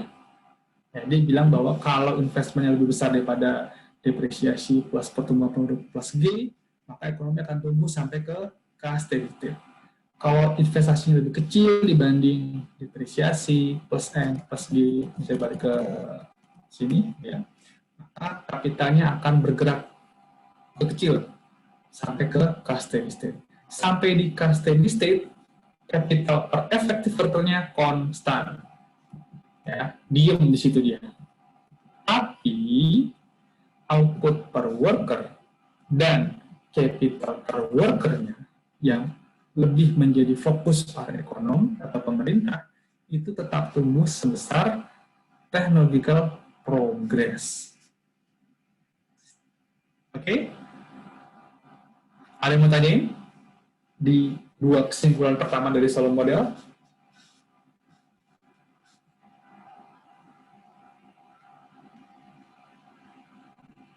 Belum sebenarnya, Pak. Oke. Siap. Masih berusaha mencerna, jadi punya. Oke. Lalu bagaimana dengan total output? Kita tadi ngomongin output per kapita. Bagaimana dengan total output? bagaimana dengan pertumbuhan total output menurut Solow model? Gimana coba? Meningkat. Oke. Meningkat. Hah? Meningkat. Sebesar apa? Oke, kita pakai N plus G. persamaannya.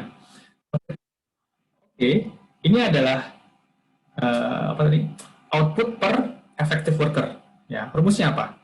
Y per L kali E. Gitu ya teman-teman tadi ya.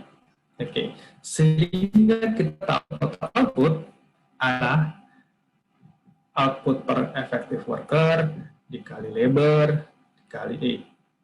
Oke, sehingga pertumbuhan output itu sama dengan pertumbuhan Y ditambah pertumbuhan L ditambah pertumbuhan E. Sehingga pertumbuhan total output pada steady state itu sama dengan 0. Kenapa? Kenapa 0? Karena output per effective worker pada steady state sama dengan 0. Ditambah delta L berapa? N. Dan teknologi progresnya berapa? G. G. Oke. Sehingga kalau saya boleh buat lebih bagus.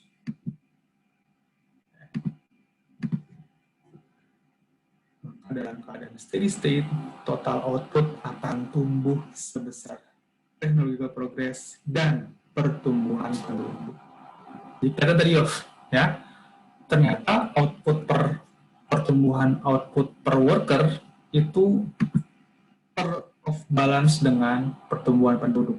Tapi secara total, pertumbuhan penduduk itu juga menambah total output. Masalahnya, gitu ya, kan kadang ekonomi itu memikirkan mengenai pemerataan pendapatan. Ya, kalau total GDP-nya naik, ya oke, total GDP naik. Lalu bagaimana? Apakah rakyatnya makin sejahtera apa enggak? Ya enggak? Pendapatan per kapita masyarakat makin naik atau enggak? Kalau enggak, sama aja bohong. Gitu kata ekonom. GDP semakin besar, tapi rakyatnya semakin miskin. Mungkin enggak? Ya mungkin aja. Ya, makanya ketika kita ngomongin total output, maka pertumbuhan penduduk akan menambah total output. Ya, makin banyak orang yang bisa, misalnya di suatu desa penduduknya cuma 10, ya bisa bajak sawahnya, misalnya outputnya cuma 1 kilogram, atau 1 ton lah, 1 kilogram dikit amat ya beli telur ya, 1 ton. Ketika jumlah penduduknya bertambah, jadi 2 kali lipat, mungkin outputnya bertambah, jadi 1,5 ton. Oke. Pendapatan per penduduk juga naik? Belum tentu. Ya, contoh tadi, misalnya ketika labornya 10, outputnya 1 ton. Ya, berarti output per penduduknya sama dengan 100 kg. Ya, di T sama dengan 1. Di tahun depannya, gitu ya, itu L-nya sama dengan 20, Y-nya sama dengan 1,5 ton. Y-nya naik, tapi Y per L-nya turun apa naik? Turun harusnya. Jadi 75 kg. Ya, mungkin seperti itu. Oke, pertumbuhan penduduk akan menambah Y secara ceteris paribus, ya, karena lebih banyak tenaga. Ya, tapi belum tentu membuat output per kapitanya semakin banyak. Oke, habis ini yang tanya?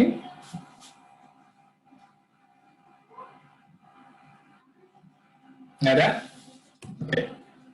Sekarang golden rule. Apa itu golden rule of capital atau golden rule of saving? Peraturan emas. Oke, makasih ya. Definisi deh, jangan artinya. Keadaan di mana? Maksimal. Konsumsinya maksimal. Oke. Kasta, apa tadi kasta? Ada yang masih ingat? Kasta itu adalah K dalam keadaan steady state, ya, yang memaksimalkan konsumsi. Oke. Ya, ini adalah konsumsi pada pada salah satu steady state yang paling maksimal atau yang paling optimal. Oke, kita sebut dengan Kalau kita ada startnya, artinya adalah C steady state dikurang Y steady state dikurang investasi steady state. Seperti ini rumusnya. Oke. Kenapa ini dijabarkan sebagai depresiasi plus N plus G plus K? Karena ini sama dengan break even investment. Oke. Maka golden rule of capital atau golden rule of saving sebenarnya biasanya ngomongnya itu merupakan memaksimalkan C ya with subject to K. Kan ekonomi gitu. Memaksimalkan keuntungan yang sebesar-besarnya dengan meminimalkan cost, gitu kan ya? Memperoleh manfaat yang sebesar-besarnya dengan cost yang sekecil-kecilnya. Maka kita mencari suatu titik K atau saving di mana C-nya maksimum. Gimana cara dapatnya? Oke, kalau kita dulu di SMA ada rumus kayak gini teman-teman. Misalnya kurvanya begini ya. Ini Y, ini X. Maka bagaimanakah mencari rumus titik maksimum Y-nya? Bagaimana mencari titik maksimum X? Gimana? Caranya gimana? Ada yang bisa nggak? Y sama dengan fungsi dari X. Maka berapakah X yang maksimum? Turunan pertama. Turunan pertama sama dengan 0. Gitu ya? Ya. Kita cari turunan pertamanya, terus kita maksimalkan dengan 0. Jadi kita buat first differentiation of F-nya sama dengan 0. Kita turunin nih. Nah, kita turunin si C terhadap K, gitu ya. Kemudian kita buat 0. Seperti ini. Ya. Hasilnya adalah kira-kira seperti ini. F apostrof K ini artinya adalah turunan pertama dari fungsi K. Ya. Turunan pertama dari fungsi kapital itu adalah F apostrof K sama dengan delta plus N plus G. Tahu ya, kalau turunan dari 3X berapa? Turunan pertama 3X berapa? 3. Oke, sama berarti. Kalau kita turunkan delta plus N plus G K terhadap K, maka turunannya tinggal delta itu. Depresiasi plus N plus G. Jadi dalam konsep solo model, keadaan di mana C dapat dimaksimalkan, itu adalah ketika turunan pertama dari fungsi produksi itu sama dengan depresiasi plus N plus G. Atau kalau kita tahu bahwa turunan pertama dari fungsi produksi, saya gambarin lagi.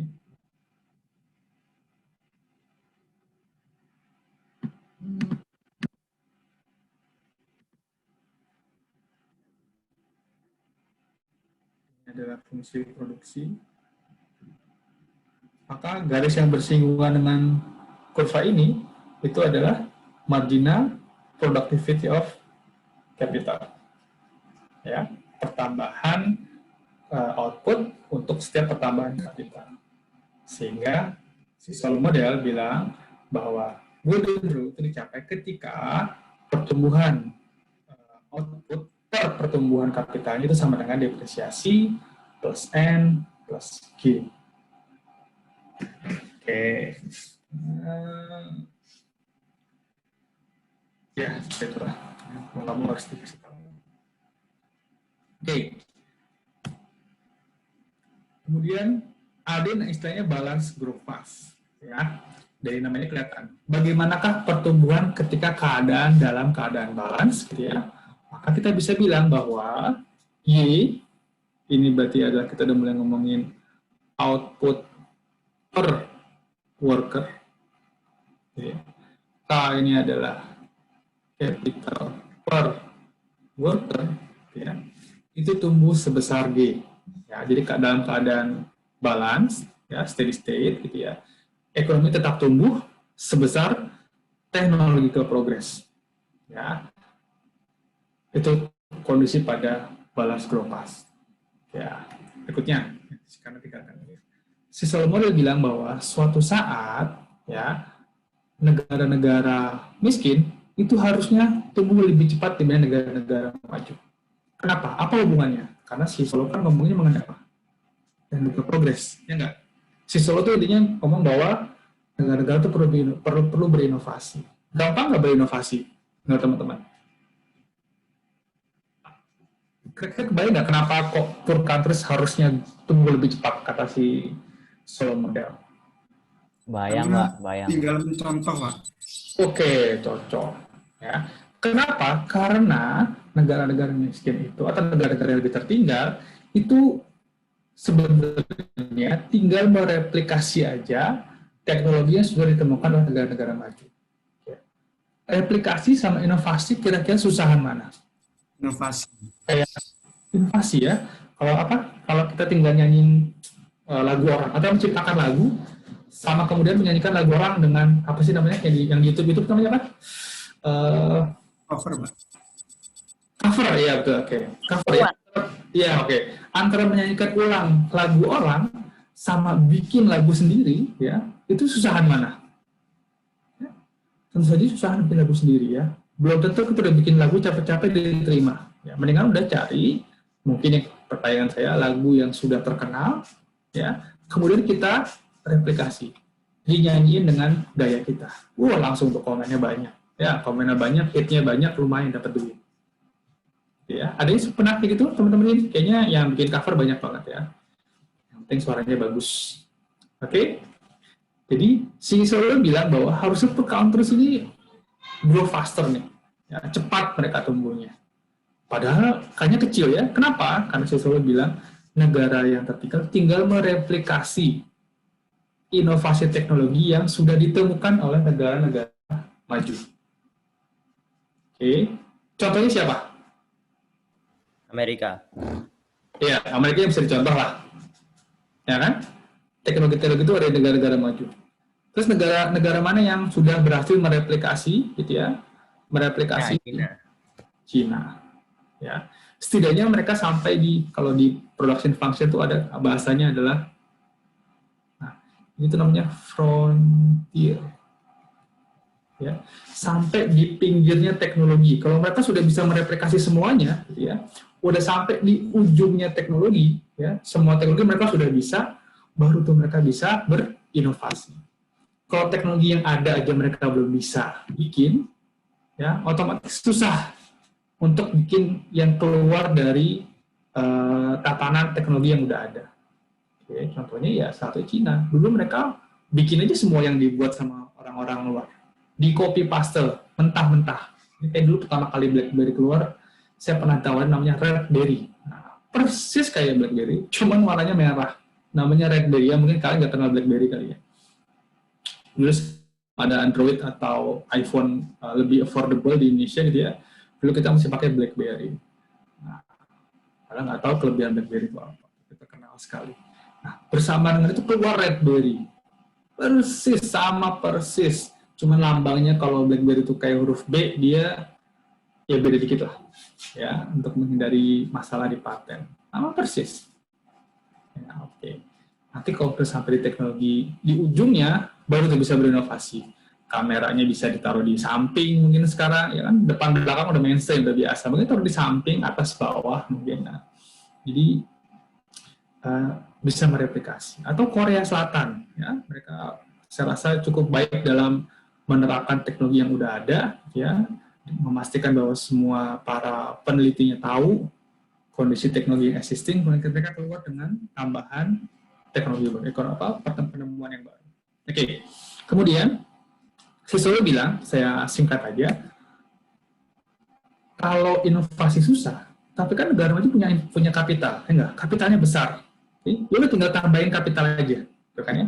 Misalnya G itu susah untuk ditemukan setiap harinya. Mereka kan punya kapital. Ya udah, diinvest aja.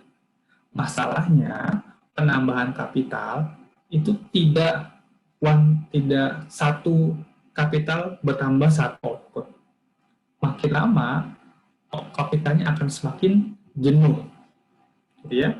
Kalau Amerika, Uni Eropa, itu bisa aja tuh jor-joran investasi dari kapital. Mereka punya tingkat kapital yang besar. Tapi masalahnya penambahan kapital itu kata Solo gitu ya, atau kata semua ekonom kayaknya, itu punya properti marginal, punya diminishing marginal productivity of capital. Kalau kapital makin lama makin naik gitu ya, Y-nya tidak bertambah sebanyak penambahan kapital. Oke? Ini jadi menjawab dari dua sisi.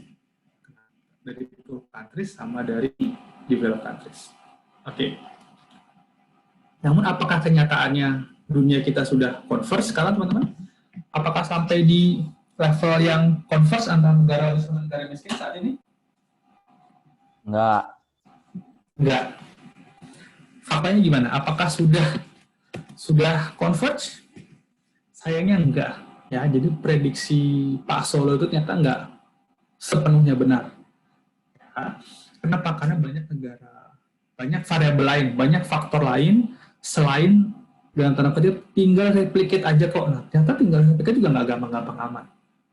Oke, jadi ternyata secara statistik, secara data yang ada, nggak semua negara tertinggal itu bisa catch up, bisa menyusul. Mungkin beberapa kasus iya, ada beberapa negara yang sebelum tertinggal sekarang sudah mulai terdorong. Kalau nggak salah dulu tuh pas awal-awal belajar ekonomi ya, itu awalnya kalau kita balik ke tahun 90-an itu dikenal dengan namanya BRICS. Nah, itu nggak BRICS apa? Ini negara-negara yang dibilang berpotensi untuk segera menyusul atau segera masuk ke developed countries. Itu ada Brazil, Rusia, India, Cina, S-nya itu apa ya? South Africa. Oke. Ini udah diprediksi, tapi ternyata nggak semua juga sampai ke negara maju. Brazil, India mungkin lebih bagus daripada Brazil kali ya. Mungkin udah dari segi GDP, Brazil bagus juga, teman, per kapitanya masih sama kayak Indonesia lah. Oke. Ternyata nggak semua negara tersebut bisa masuk ke developed countries. Ya, ini saya sih yang menyimpulkan ya bahwa ternyata negara-negara itu justru converge ke their own steady states. Ya, mereka akan converge ke steady state mereka. Dan ini kalau saya ambil dari beberapa penelitian yang membahas mengenai Solo. Mereka bilang bahwa ekonomi itu nggak semelulu gitu ya, hanya tinggal replikasi aja. Ya, tentu saja masih unsur-unsur dibilang sama Solo, capital saving, population growth, sama education, maksudnya ini adalah teknologi, human capital, itu mempengaruhi kemampuan suatu negara untuk replicate. Ya, jadi ternyata prediksinya Solo gitu ya, enggak sepenuhnya akurat. Oke, karena tidak segampang itu untuk converge ke negara-negara maju. Ada yang terjebak di middle income trap. Udah nih nggak bisa ngapa-ngapain gitu ya, stuck di situ. Kemudian saya tambahin ada beberapa penelitian juga yang ngomong bahwa kalau kita disuruh memilih gitu ya, kan ada Y sama dengan efisiensi. Mana yang lebih benar? Apakah factor of production pasar L atau production efisiensi? Ternyata seperti yang kita duga mungkin ya, bahwa nggak bisa memilih salah satu. Ya. Ketiga-tiganya harus tumbuh secara terintegrasi. Jadi nggak bisa kita hanya ngomongin, ya udah capital sama labor-nya kita stall dulu, kita tahan dulu, kita kuatin aja nih inovasi di bidang teknologi. Ternyata nggak bisa seperti itu. Ya, berdasarkan beberapa penelitian, saya lupa dengan saya cantumin penelitiannya. Itu juga mereka ngomongnya bahwa harus tumbuh atau harus bergerak positif secara bersamaan. Salah satu sih dugaan yang atau hipotesanya wajar, ya, bukan hipotesa yang baru. Oke. Terakhir, terakhir, bagaimana dengan kebijakan-kebijakan yang bisa diambil oleh pemerintah untuk meningkatkan pertumbuhan ekonomi sesuai dengan modelnya si Solo? Apa kira-kira? Oke. Pertama, harus increase saving. Ya, kenapa? Karena increase saving akan berpengaruh pada investment akan berpengaruh pada kapital, gitu ya. Karena Y sama dengan fungsi dari kapital, maka wajar. Kalau kebijakan pertama dari modelnya si Solo itu yang pertama adalah increase saving. Pertama, bisa dari sisi public saving, yaitu mengurangi government deficit atau mengurangi belanja pemerintah. Mungkin bukan mengurangi dari sisi secara basis, tapi efisiensi. Belanja pemerintah di efisiensi. Ya, makanya ada beberapa, memang sudah terbukti ya, saya nggak tahu kenapa, sudah terbukti berdasarkan beberapa penelitian bahwa proyek-proyek yang dikerjakan oleh pemerintah, nggak tahu kenapa, itu memang lebih tidak efisien dibanding kalau dikerjakan oleh pihak swasta. Kenapa kira-kira ya? Kenapa? Tapi itu dari berbagai penelitian memang kalau yang ngerjain government. Kenapa ya? Kalau Pak Kemensos tadi Pak, salah ngomong Pak, salah ngomong. Oke, ya mungkin mungkin ada hubungannya dengan institusi, ya, kebersihan institusi. Jadi proyek-proyek yang dikerjakan oleh pemerintah, kita dalam pemerintahan nih, kemungkinan besar kita akan dalam pemerintahan, gitu ya. Kenapa proyek-proyek yang dikerjakan pemerintah itu memang secara bukti, secara data itu memang sering lebih tidak efisien dibanding kalau dipekerjakan swasta. Mungkin karena kita tidak mengejar profit. Mungkin. Jadi memang ya udahlah, kadang-kadang kurang memiliki uang negara. Udahlah, uang negara ini, nah kadang-kadang sih ada anekdot seperti itu. Oke. Yang kedua, bisa juga dengan tax incentives, ya, pemberian insentif pajak untuk penghasilan-penghasilan yang dapat dari investasi. Ya, jadi memacu orang-orang untuk menginvestasikan uangnya. Yang kedua, setelah ada investasi, maka adalah pemerintah harus bijak mau menginvestasikan di bidang apa, sesuai dengan kemampuan dia atau kekuatan ekonominya. Apakah di bidang industrial, ya, mesin, pabrik, apakah kita harus memperbaiki mesinnya, ya, apakah investasi, misalnya produk kita adalah sawit misalnya, Indonesia ini kan terkenal dengan produk sawit ya, yang sangat seksi lah ya, komoditas kita. Mungkin kita bisa investasi pada mesin-mesin pengolah sawit yang lebih efisien, ya. Mungkin tadinya didapat beli atau menciptakan mesin-mesin yang bisa menghasilkan sawit yang berkualitas lebih baik dibanding sebelumnya, atau menciptakan mesin-mesin yang bisa mengekstrak minyak menjadi lebih cepat. Atau mungkin pemerintah bisa juga mengalokasikannya pada public infrastructure. Atau kalau kita ngomongin tadi G, maka pemerintah mungkin bisa juga mengalokasikan pada human capital. Tergantung apa kalau kata David Ricardo itu comparative advantage-nya. Gitu ya. Tergantung kelebihan dari negara tersebut. Negara kita mungkin karena luas gitu ya, luas, mungkin pemikiran pemerintah kita, negara kita luas, masih banyak wilayah-wilayah yang belum terjangkau pada potensial, maka yang dikembangkan adalah public infrastructure. Ya. Atau pemerintah kita kadang-kadang beranggapan bahwa karena penduduk kita banyak, maka yang paling pas adalah industri padat karya. Sehingga investasi pada mesin gitu ya, seringkali belakangan aja. Ya, kita nggak usah nih, kita nggak butuh mesin, karena kalau mesin semakin canggih, nanti semakin butuh sedikit orang. Ya, kita pakai industri yang padat karya aja.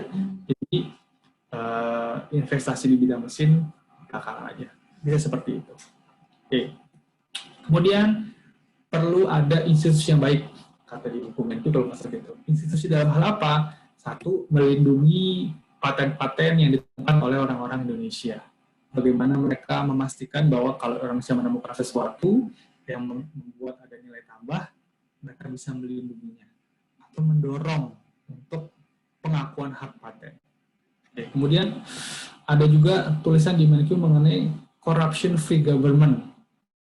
Saya jujur aja kurang tahu gimana merelate antara statement ini ke Solo model ya. Mungkin dengan adanya pemerintah yang bebas korupsi, industri-industri yang berkembang itu nggak sesuai dengan kemauan para pemegang kebijakan gitu ya. Dicari industri yang memang benar-benar menonjol, bukan yang karena orangnya duduk di DPR, misalnya seperti itu. Atau mungkin anak perusahaannya si dirjen tertentu, mungkin seperti itu. Dan yang terakhir adalah dengan mendorong adanya penemuan-penemuan di bidang teknologi. Pertama, misalnya insentif pajak, gitu ya. Biaya-biaya untuk pengembangan teknologi diakui 100%. Atau mungkin ada penundaan pajak untuk perusahaan-perusahaan yang menemukan teknologi-teknologi yang bisa menambah value added buat suatu produk. Banyak hal lah. Oke, ini salah satu penting nih ya. Teman-teman mungkin sebagian akan bekerja di Direktorat Jenderal Pajak. Ya, mungkin sebagian ada yang bercita-cita yang bekerja di Direktorat Jenderal Pajak. Bahwa dulu saya juga berpikir gitu bahwa karena saya sering lihat di PA teman-teman bahwa kalau ngomongin pajak pasti di paragraf pertama gitu ya. Pajak merupakan kontributor penerimaan terbesar di Indonesia. Nah, jadi fungsinya adalah pajak itu intinya adalah mengumpulkan penerimaan negara. Atau kadang-kadang sebagian dari kita beranggapan bahwa satu-satunya fungsi pajak adalah penerimaan negara. Ya, padahal pajak juga bisa berfungsi sebagai reguleran gitu ya, sebagai pemerataan pendapatan. Banyak hal lain yang membuat pajak itu jadi lebih menarik sebenarnya dibanding kita ngomong penerimaan doang. Nah, ini kalau masalahnya kemarin Bu Sri sempat, Bu SMI sempat ngomong kayak gini ke kami supaya diajarin nih bahwa ekonomi itu luas, gitu ya. Fungsi pajak ada berbagai macam. Karena terjadi pergolakan di dalam institusi DJP sendiri, itu saya masih jadi orang pajak. Ketika ada kebijakan mengenai kenaikan PTKP, wah ini penerimaan pajak pasti nggak capai nih, ya. Karena pada penerimaan PTKP berarti kan semakin banyak yang pengurangnya ya. Kemudian penurunan tarif pajak, penerimaan pajak gimana? Padahal di balik kebijakan itu ada hal-hal besar yang semoga bisa tercapai buat ekonomi. Oke.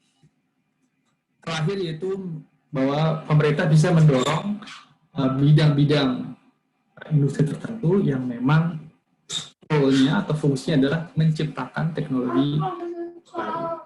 Jadi kalau mereka dorong dikasih pinjaman, dikasih fasilitas, didatengin pakar dari luar negeri supaya mendukung penemuan teknologi baru, saya rasa itu salah satu kebijakan yang bisa diambil oleh pemerintah. Oke, habis. Cepatkan. Udahan kita. Oke teman-teman, selesai. Sulit mengembangkan teknologinya, Pak. Kalau kita teknologi yang ada aja belum bisa dipakai secara maksimal. Menurut kamu apakah teknologi di negara kita sudah full maksimal? Apakah kita sudah bisa dulu punya pabrik mobil, akhirnya ceritanya seperti yang sekarang kita tahu, ya, nggak kemana-mana pabrik mobilnya, udah susah, ya. Kemudian apa? Dulu nggak tahu kenapa ya iklim industri kita memang tidak ngarah ke IT banget gitu. Kayaknya orang IT-nya keren-keren, kayaknya.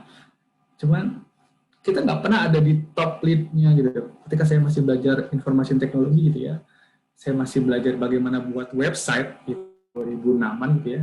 Itu saya lihat beda banget antara forumnya orang Indonesia gitu ya, dengan forumnya yang kalau dulu saya baca di PHP Geek. Mungkin teman-teman sini ada yang suka buka, ada yang suka bikin website gitu ya.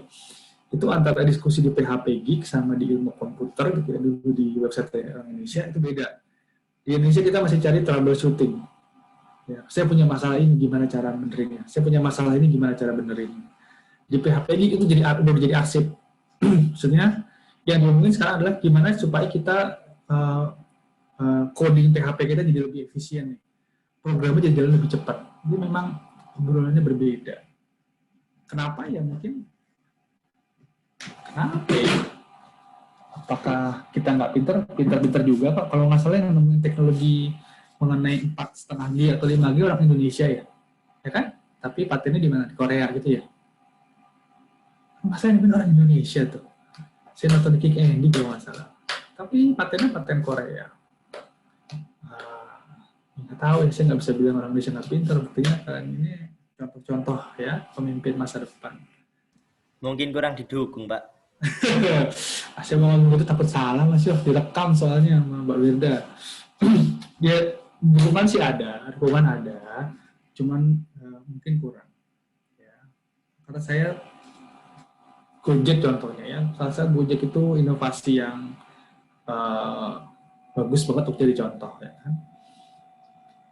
Idenya sederhana, distribusi gitu ya, tapi memanfaatkan teknologi dengan sangat maksimal. Ya, kalau nggak salah, Gojek itu jadi salah satu topik study case di Harvard kalau nggak salah, itu luar biasa. Tapi kita anggapnya Gojek sebagai apa? Sebagai konsumsi kan, bukan sebagai patokan untuk bikin, bukan jadi frontier-nya gitu ya. kita menganggap Gojek itu apa? Konsumsi kita, ya nggak?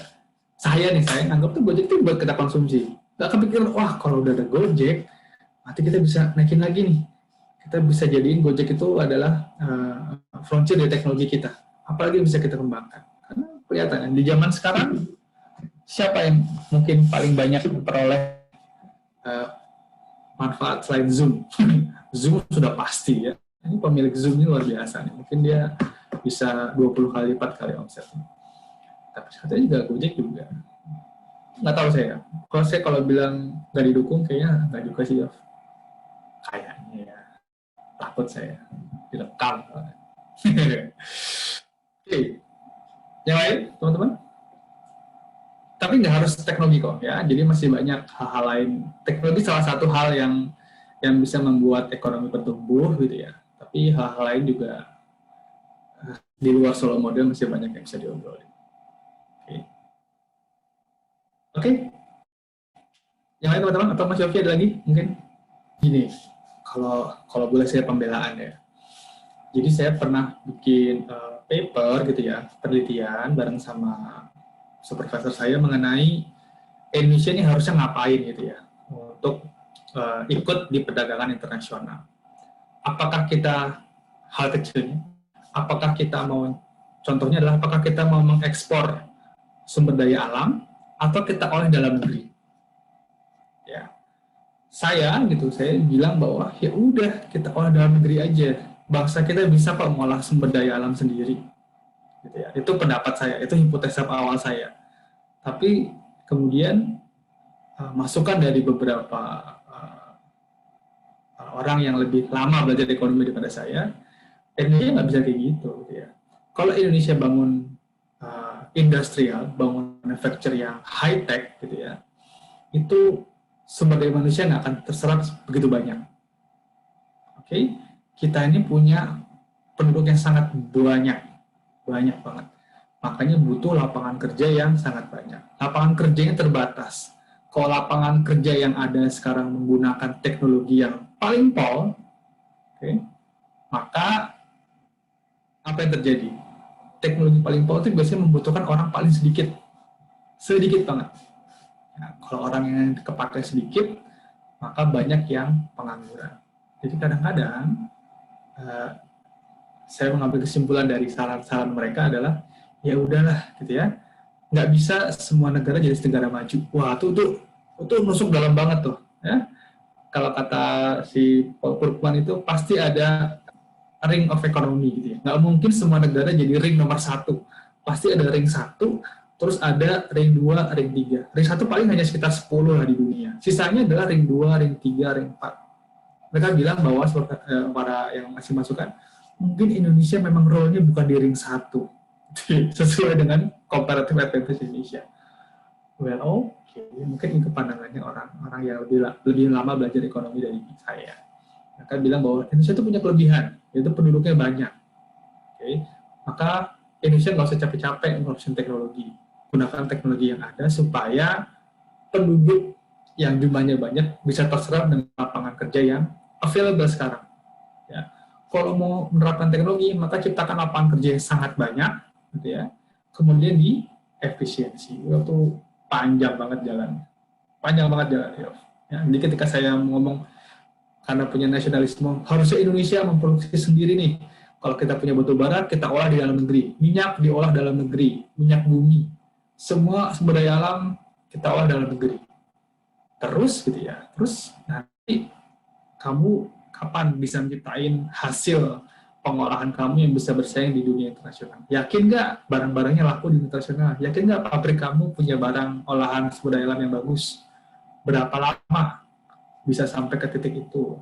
Berapa banyak sumber daya manusia yang bisa dikorbankan? Wah, saya nggak bisa jawab apa-apa. Dicemas habis-habisan saya.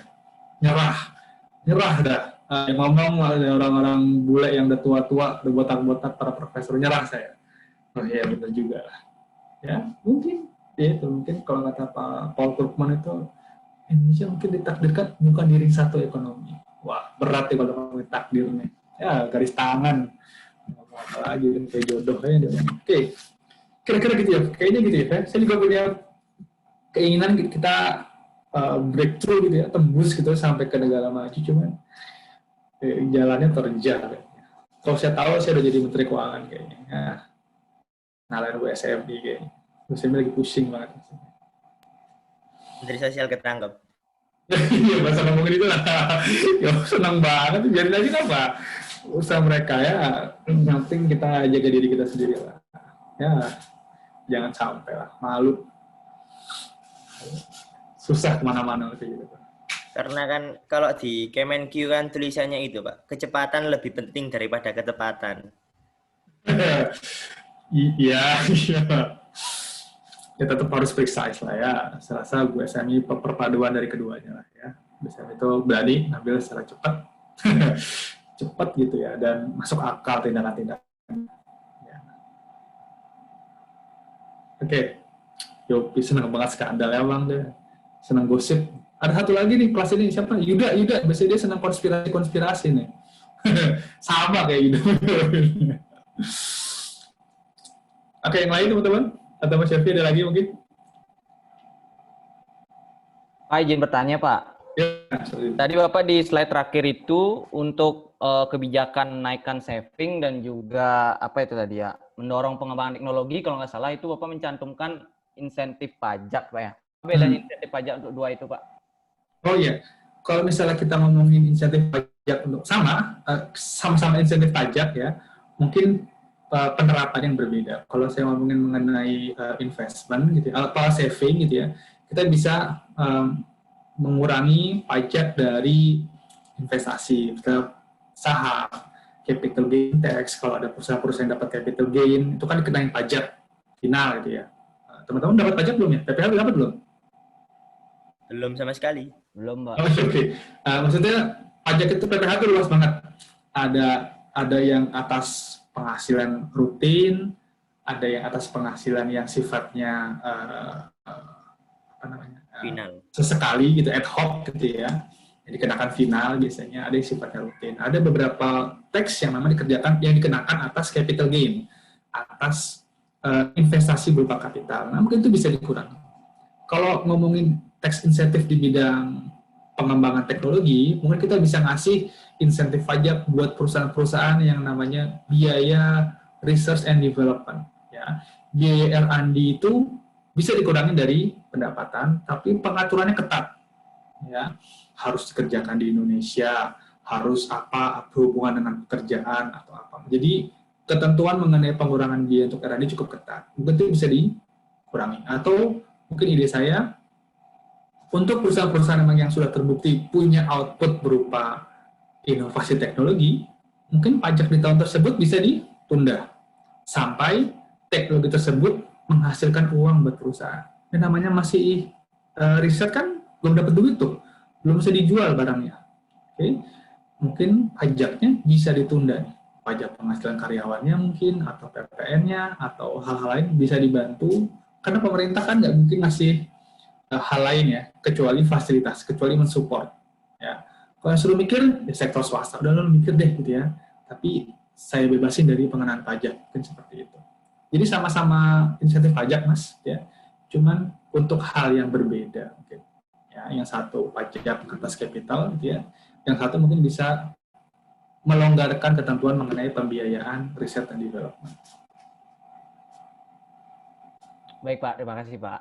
Oke. Oke, yang lain, teman-teman? Nggak ada? Cukup? Udah? Oke, kita bisa